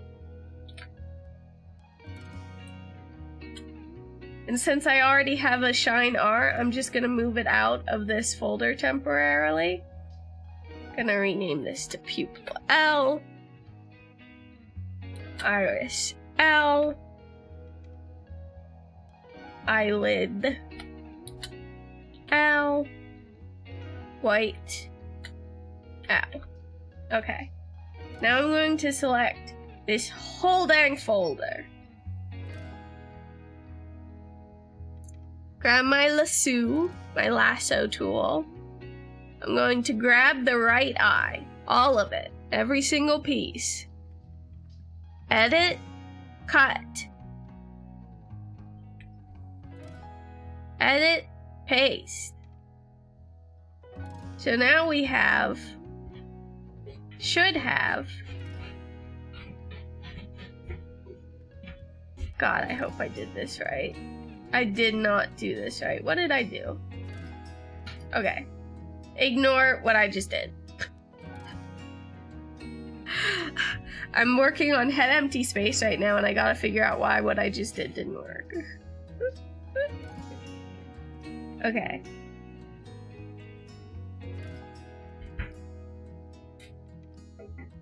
Oh, that's why. Make sure these are actually tucked in there. Grab the folder. Let's try this. Edit. Cut. Edit. Paste. Okay. The eyes are now independent of one another. I can get rid of this Shine L copy in the right eye because it's got nothing in it. And rename the copy folder to R because now it contains your right eye. And then rename all of these. Renaming all of them is like tedious and stuff, but this is how you separate parts. Because you need to have your parts separated into left and right if you've got parts like ears, eyes, fangs, anything that comes in duplicates, like that you need separated out, this is how you do it.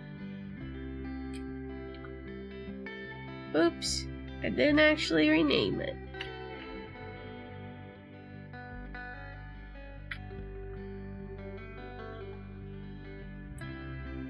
If you're feeling lazy, you don't have to rename all these layers, but it's going to make your job so much easier in Live2D. It's something present you can do now for future you when you get rigging. And then you're gonna be like, thanks past me, and so right now say, you're welcome future me, so then you're having a conversation with yourself. Turn both of them off just to make sure. Yep, okay, we got them. We got them. Okay. So,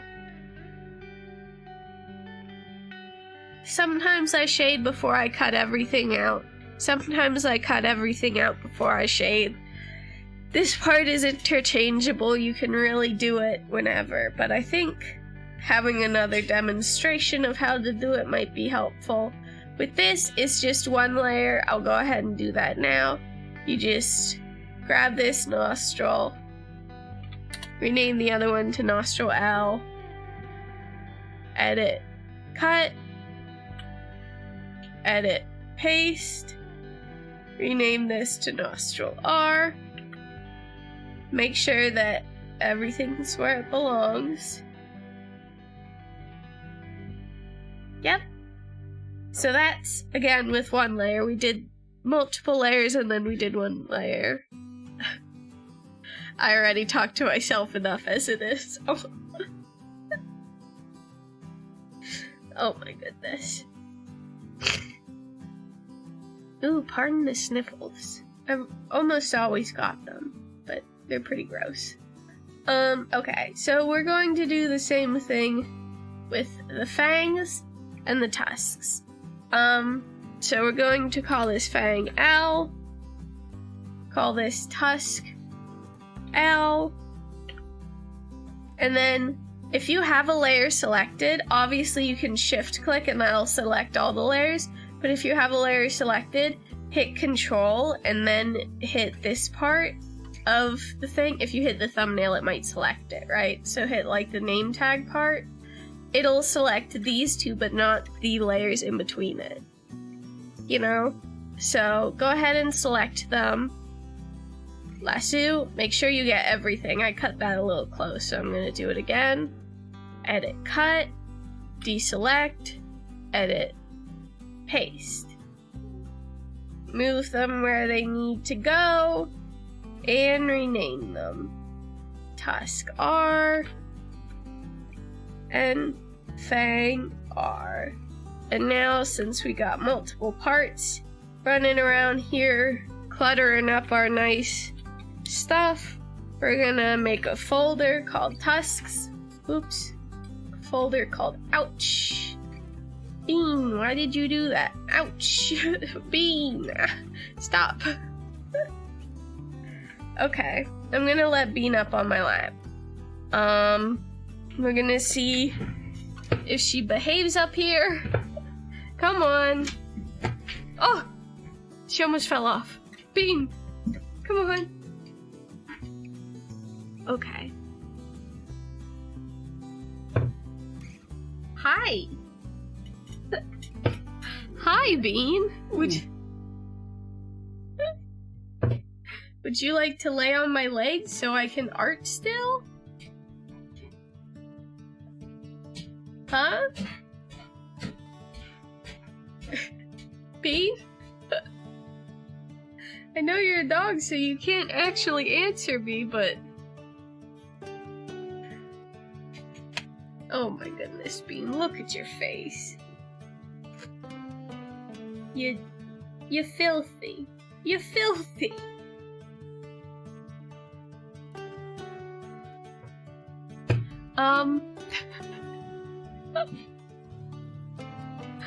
So, stream interruptus.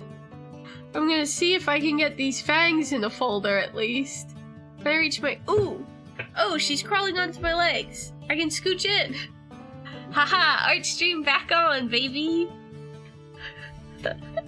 Scooched in. She is now laying on my legs under my desk. Heck yeah. Okay. Fangs. Fangs does not have a B in it. Fangs.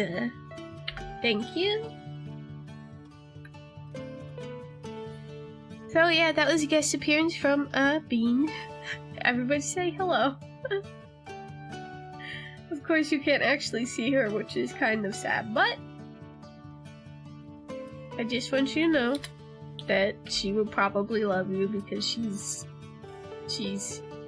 dumb. She's not very smart. Cut. And paste. Boom. We got ears. Ear. Ears. Boom. I didn't mean to make that a Z. I'm not a cool 90s kid. It was a mistype. Okay. Eyebrows. I also need to separate out the eyebrows. L. Whoop. Edit. Cut. Edit. Paste. Give this the correct label. Give it the folder of its own.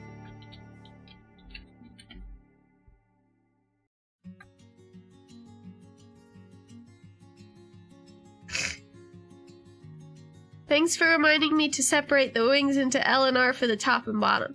Yeah, definitely do that. I also label things that are like top and bottom, believe it or not. So if we look in the eyes, we've got top eye line, side eye line, bottom eye line.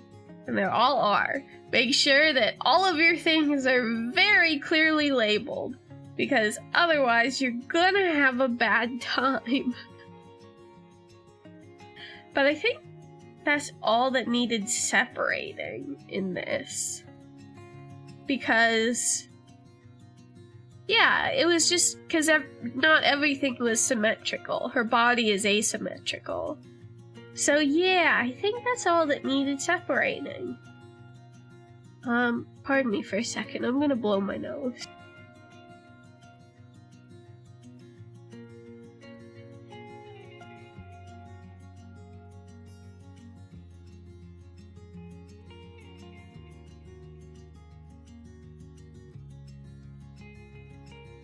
Okay. I'm glad you guys didn't have to hear that, because that was disgusting. Okay. Yeah, we can just get to shading, and we'll essentially be doing shading until, I stop. Because,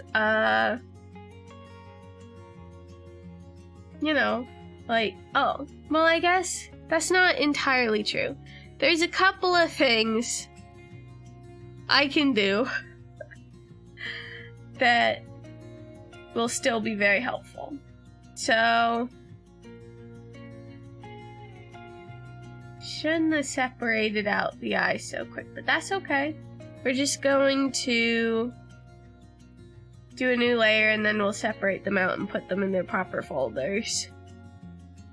Gotta remember to set all of these folders to through. Will that affect these? I don't know, but we're gonna set these to through. Setting your folder to through allows multiply layers to apply to things underneath it. Okay, we're going to add another symmetrical ruler, which means we're zooming in on the schnoz to find our middle point.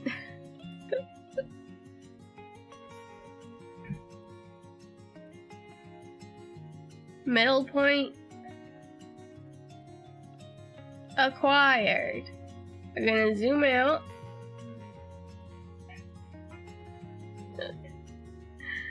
And now we're going to do separate shadows for the eyes. These eye shadows will be moving independently of, like, the whites of the eyes. They'll be on top of the iris. Let me get a good angle for me to draw at. And then we just, whoops, make sure you have the correct color selected. And then you just create a shadow for the eyes.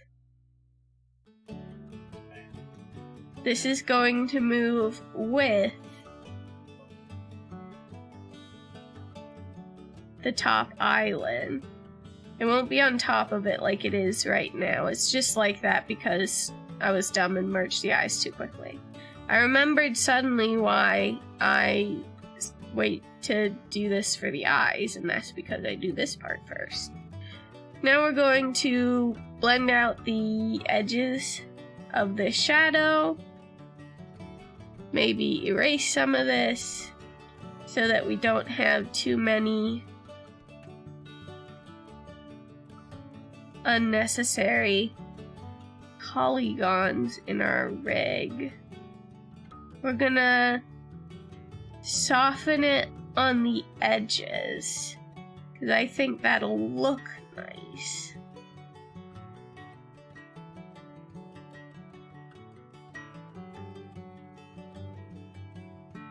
Then we're going to erase some of this for a cleaner profile.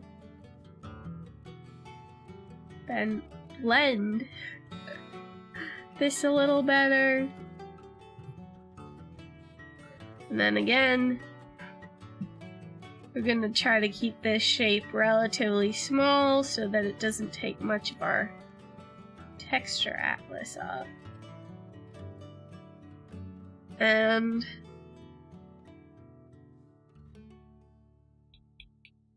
I'm gonna fix this slight issue in the curve there. And actually having it sort of darker in this hard edged part is a good thing because it makes the shadow more dramatic, you know? I would still like to smooth it out some.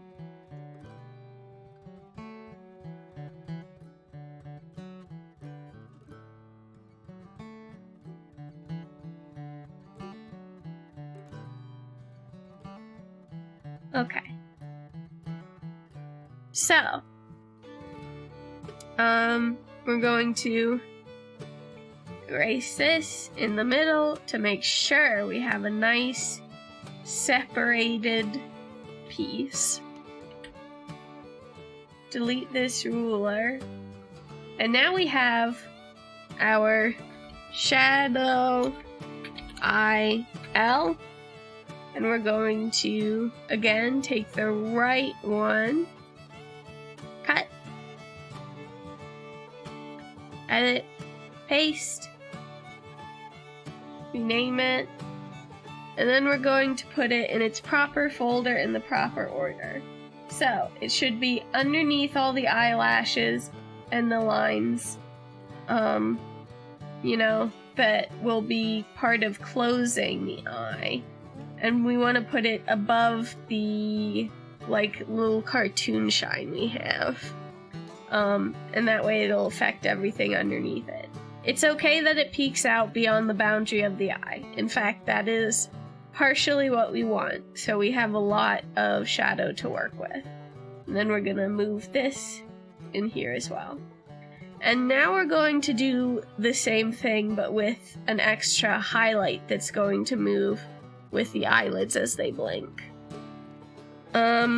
This highlight will have physics, but this other highlight that we're about to make will have, won't have physics, but it will move, well, it might have physics, but it will move with the eyelid in order to create a nice, clean look. So we're gonna do the same thing we did. We're gonna zoom in, get our symmetrical ruler nice and symmetrical. And this time we're just gonna grab white. Because,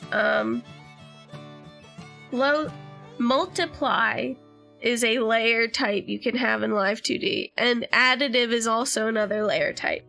But you can't have things like low dodge, soft light, etc. So if you have a layer that relies on that filter to look correct, if it's any other filter other than multiply or an additive layer, you're gonna have to merge it with something else to make sure it looks correct. I don't really use the additive layers, I use multiply. Everything else I merge into the illustration itself. So your shadows can be set to multiply and Live2D will pick it up, but not every layer filter works like that, so be sure to try that out for yourself. We're going to select white, we're going to grab our oily mixer, and then I'm going to, which eye is this? Okay. So I'm going to hide the white and the shine, so I can see what I'm doing with this more clearly. It looks crazy, let it. It's fine. Scratch that. I don't want this to have a symmetrical. The shadow can be symmetrical, but this should really be tailored to each eye, so that's what I'm gonna do. I'm going to tailor this to the right eye, and you'll see why in a second.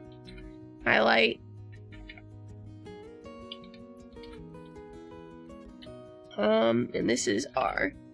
Okay, so there's two ways I do this, and both of them are correct, and you can try them out for yourself. And it's just shading theory. So you can put the most opaque part where the light shines, right?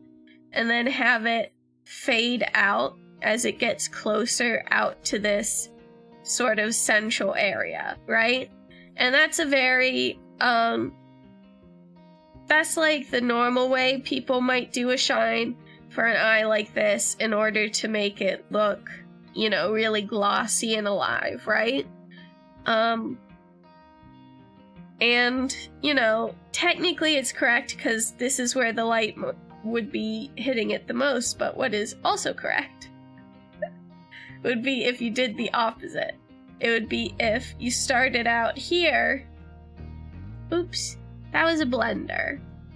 if you start out here softly and then let the most opaque part get here, because light works in crazy ways, and sometimes the way light hits is the furthest away from the light source. No idea why, but that is just how it is. So you can also do that and have it look completely normal. In fact, that's how Big Rock's eyes are done. It also lets people see your little cartoon shines more easily, if you like that look.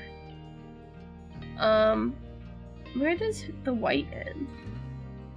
Obviously don't put this over the edge of where your character's whites will end.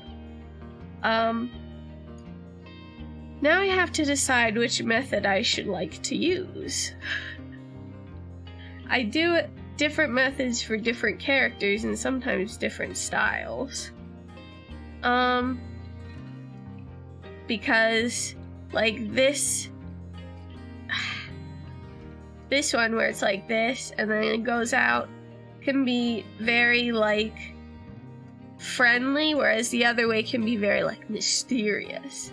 I mean, I guess I just sort of answered my own question, though. I want Chibi Rock to be very friendly, so I shall do the friendly version. Do I, though? This is a soul of conflict.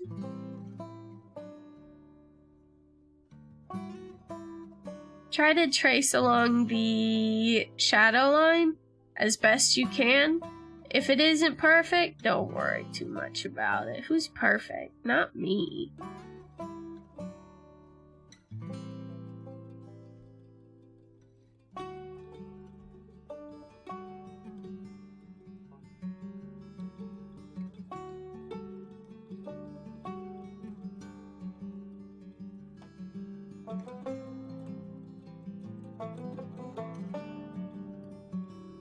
And again, if you have a preferred method for shading eyes, go ahead and do that.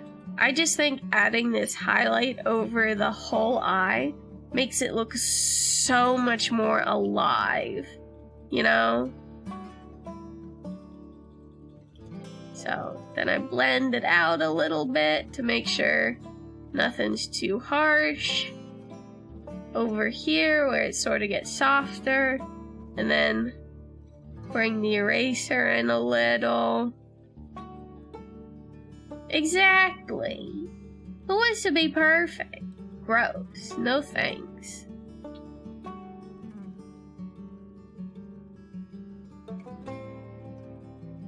So let's see how it looks with the white. Boom. And you see how much more life now that this eye has compared to this one? Just take a minute. Just look. Just look at how big of a difference that made. Right? Like, it's such a small thing. And yet it makes such a huge difference. And so we're gonna go ahead and do that for the other eye as well. We're gonna put it just above its little cartoony shine. We're gonna call this highlight L.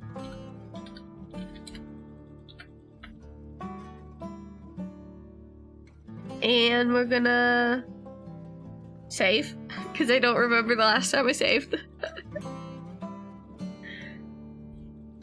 And we're gonna add in our little highlight. And of course this one has to be a different shape because we don't want the highlight coming from this direction. If we've got the highlight coming from this direction, that's not how light works. So asymmetry is not bad, remember this. You don't need the symmetrical ruler for everything.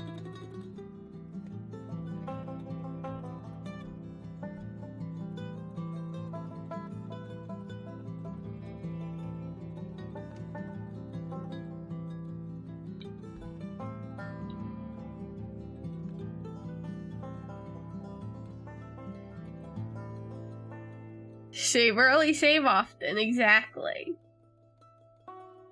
Don't you dare even try to beat Leisure Suit Larry 6 if you ain't saving early and saving often.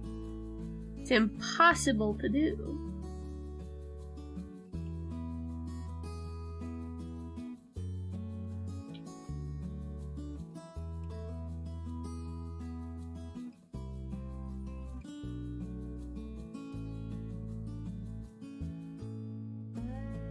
Okay, come to me, my blender.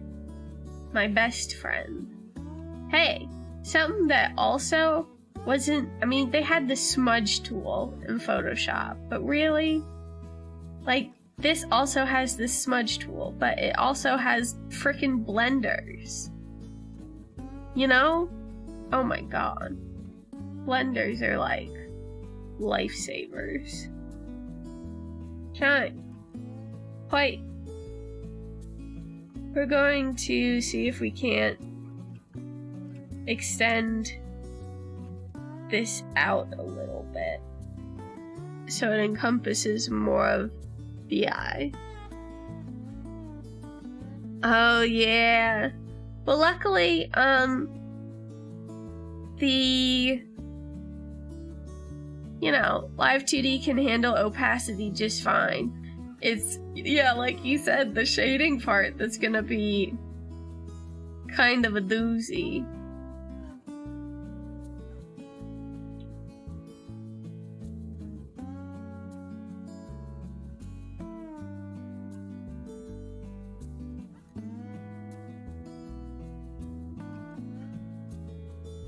Oh my gosh.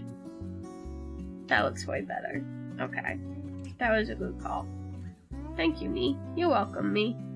So now, if we look at how full of life these eyes are. And we haven't even put the ding-dang shadows in the frickin' irises. There's no shadows and highlights in the irises yet, and look at how alive these eyeballs frickin' look. That is the power of shading. You know? Okay, so we're going to create a new folder. Iris. L. I forgot to put the L. Oops. Iris. L. And we're going to select it, lock it for a safe measure, and do the shadows. Actually, for the eyeballs, you can probably do the shadows and the highlights at the same time, because they've got to be the most contrast heavy and dynamic part. You know? Because the eyes are the windows of the soul. So you're gonna have some deep, deep shadows, and you're gonna have some intense highlights, you know? Okay. So, the eye is a circle, so we're going to add a slight amount of shadow all the way around the eye. But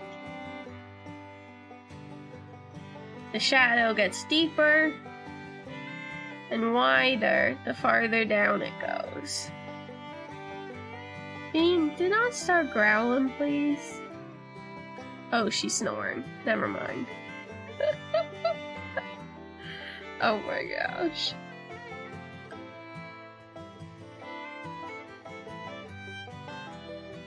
And remember, our light is also coming from the side as well. So that's why I've done it like this.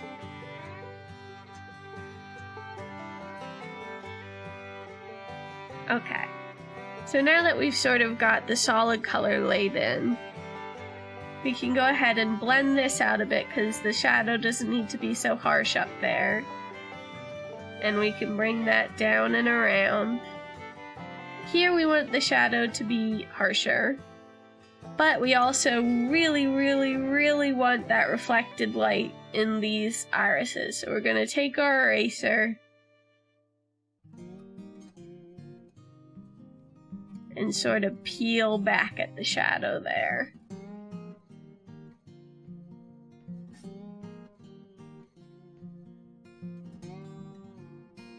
Blend it up.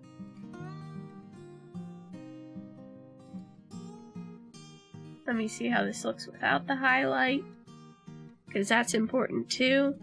And now we're going to add a darker part back in over here for darkness and contrast.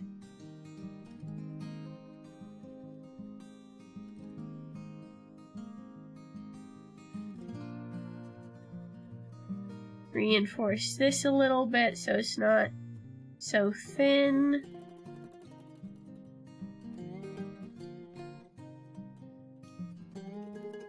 Blend it up. Blend this. Okay. And now where the real shenanigans begins. Okay. We're gonna grab our glow dodge layer, our light, and we're gonna get funky. We're gonna let this get particularly bright at, of course, that point of the eye where the light's going to hit it the most, but also for that delicious golden glow, we're going to put some in the reflected light. And that makes the eye, because you have to keep in mind the eye has a big transparent lens over it. So light will be shining through the lens and out to the other side of it, you know? Blend it in a little bit.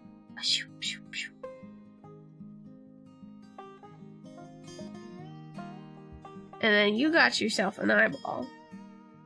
Now, let's go ahead. See how that looks with the shadow and the shine on it. And that is the power of shading, you know? Look at these two eyes. Look at the difference. Oh my god. I'm really glad I went with this texture because it came out looking so fine. It looks like... Okay. Obviously, we all know I'm a big nerd. You know those dice that people make that are filled with water and like golden glitter, and how the glitter swirls when you roll them, and it like... it's like liquid magic? That's what it looks like her eyeballs are filled with. You know? That's what it looks like she's got eyeballs made out of. She's got eyes like dice. Iris. R.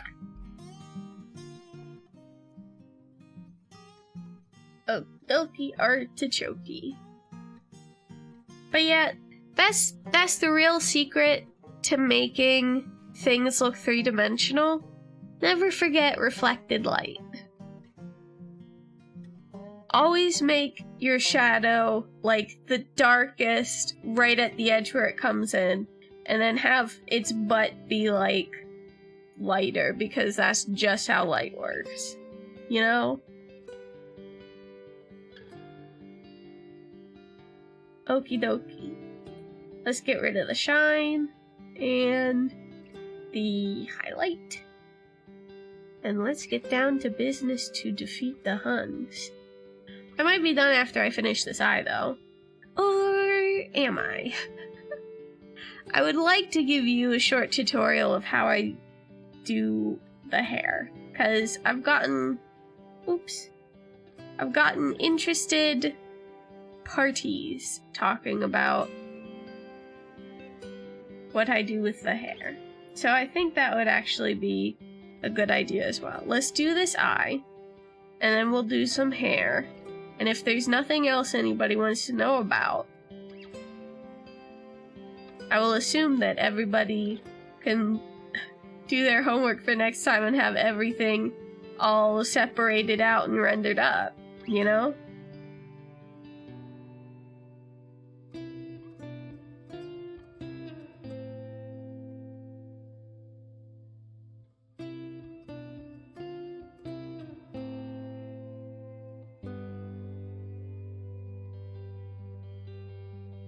Oops.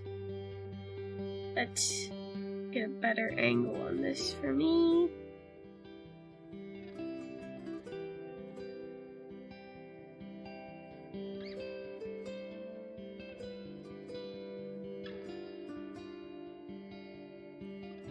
There we go. And blend Apocalypse.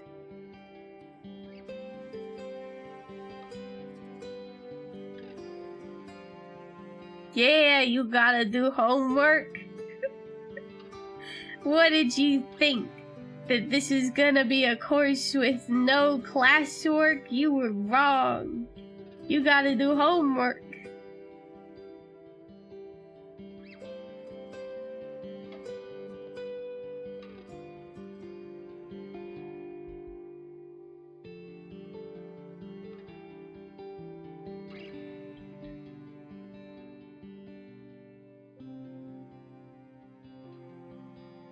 Uh-oh.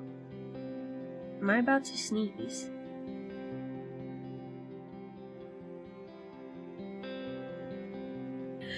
Hey! Oh.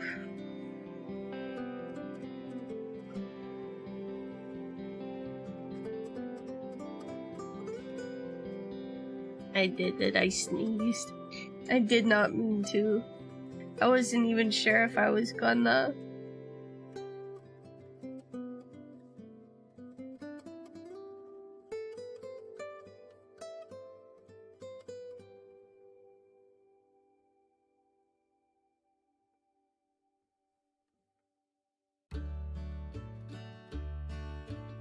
Okay.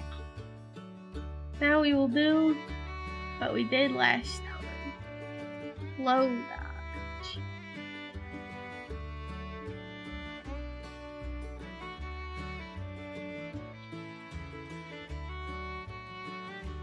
Oh, that's good. Because I wanted to make sure to try to cover parts that were actually going to help people.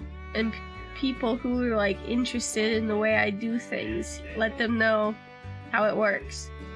Sorry if you can hear my brother, he is gaming upstairs, and the stairs work is a fun though. It's fine. You guys just have to live with the fact that I live with my family. I was like, oh, I have to do all these things to avoid all this stuff. And like, because I don't have a fourth wall. I have 2 cubicle walls that are sort of walls. They are walls. They provide some privacy, but they provide no sound dampening. So, I'm trying not to be rude to everybody, you know, when I stream. But also, there's only so much I can do. You know? Oh my gosh. Oh my gosh. The eyes!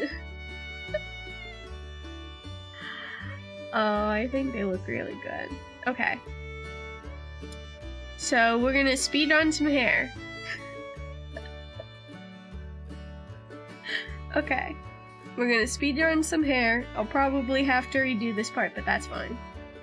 What hair am I gonna speed run? This hair.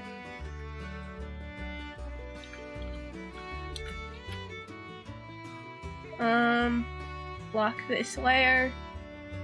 Multiply, get the correct color, get the correct tool, save.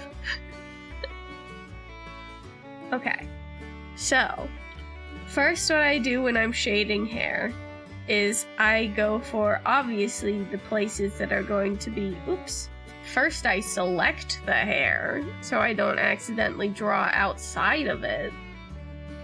And then I go ahead and I do the parts that are going to be most in shadow, like I would, you know, normally. I just fill it in, smooth it out, right? And then, you know, add a little bit of that reflected light, right? Nice and quick. And then what I do is I take my mixer I zoom in. And this is the reason why my art takes so long. I go along every strand.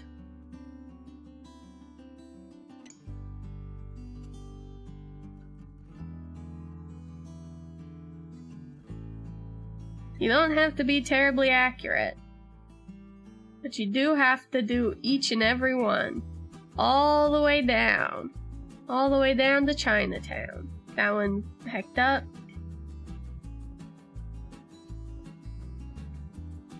Every single strand you drew, you're adding a shadow to it, baby. Even in the part where you just shadowed it, guess what? You added reflective light, so there's more area for shadow there now. So go ahead and add some shadow in. So, let's presume you have now done this to all of the hair, right? You take your blender, and in a couple of spots where the light is going to hit it most, or there's a lot of sort of tapering going on into, you know, an edge or the hair, you just blend it out very softly. Obviously, you don't want to destroy all that nice work you did, but you don't want it to look too hard either. So you blend out bits and pieces of it as softly as you can. Now you have your shadow, right? So we do the first part of the highlight, which is just the general highlight. And this is the same as every other part. You just take a large airbrush, very gently go over it in your highlight color a couple of times until it starts to look the way you want it, you know? And it doesn't really matter that this goes into the shadowed portion of the hair, because what we're about to do now is going to give the hair the most texture and interest. So, like many, I have hair highlight brushes I like to use. I don't use them straight, per se. So, I get another glow dodge layer, tilt it to get the angle right, and add your highlight, right? If you don't have a highlight brush, download one. And if you can't download one, this is gonna be a lot of work to do by hand, and I feel sorry for you. And then of course I take my hard erase it outside of where it doesn't need to be. I really should have still had all this stuff selected.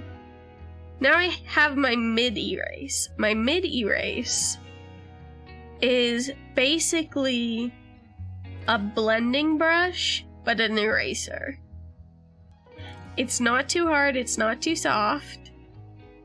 It is just enough to where now you zoom in and you erase the bits of the highlight that cross over into the shadow farthest away from your light source. So there's shadow here because there was some shadow coming through from that side, but since that's closest to your light source, just leave it there.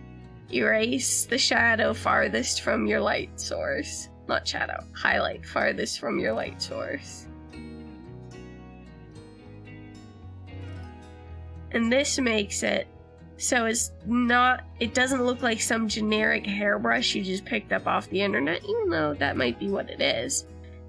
It is now tailored to each individual strand you got on this sucker's head. You know?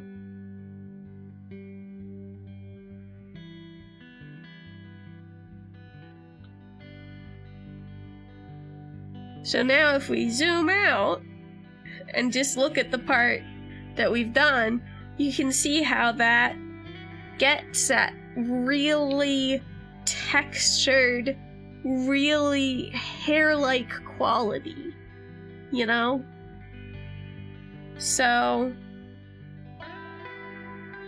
you know, if you don't have a highlight brush, you can do something called cut and grad. I'll go ahead and show you what that looks like. Take your lasso brush or a polyline if you're more comfortable with that.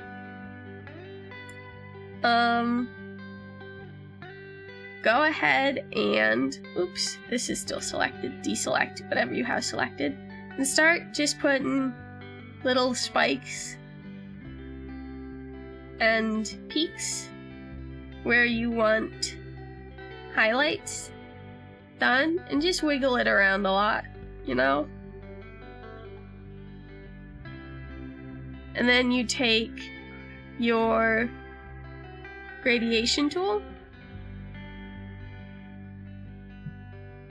Oops, make sure it's on glow dodge.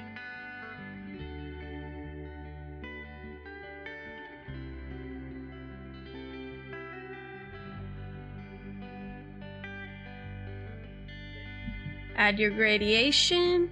Uh-oh, I've lost the ability to speak human.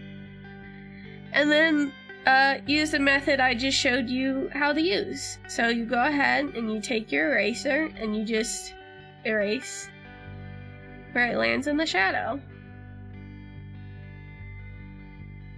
It's a little more involved since you gotta make these highlights yourself. Come on. Come on.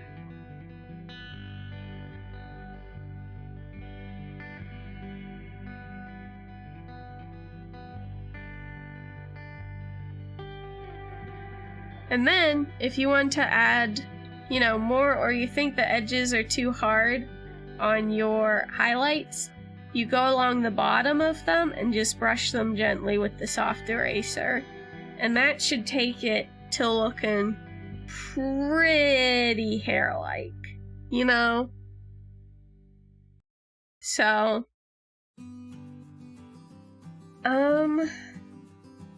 that's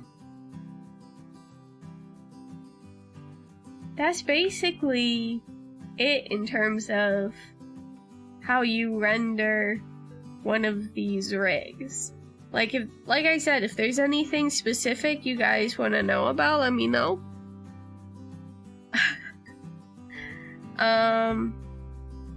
But if not, it's basically, yeah, now you just gotta go through and draw on top with your nice purple and go back and add in some highlights when you're done. You know?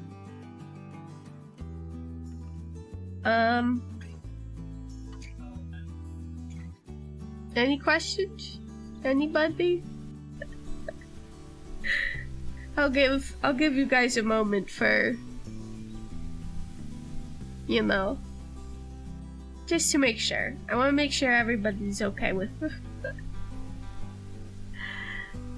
Because again, the whole idea is I have a certain set of skills. I would like to pass those on. Yeah, it really does make a heck of a difference when you frickin', you know, oh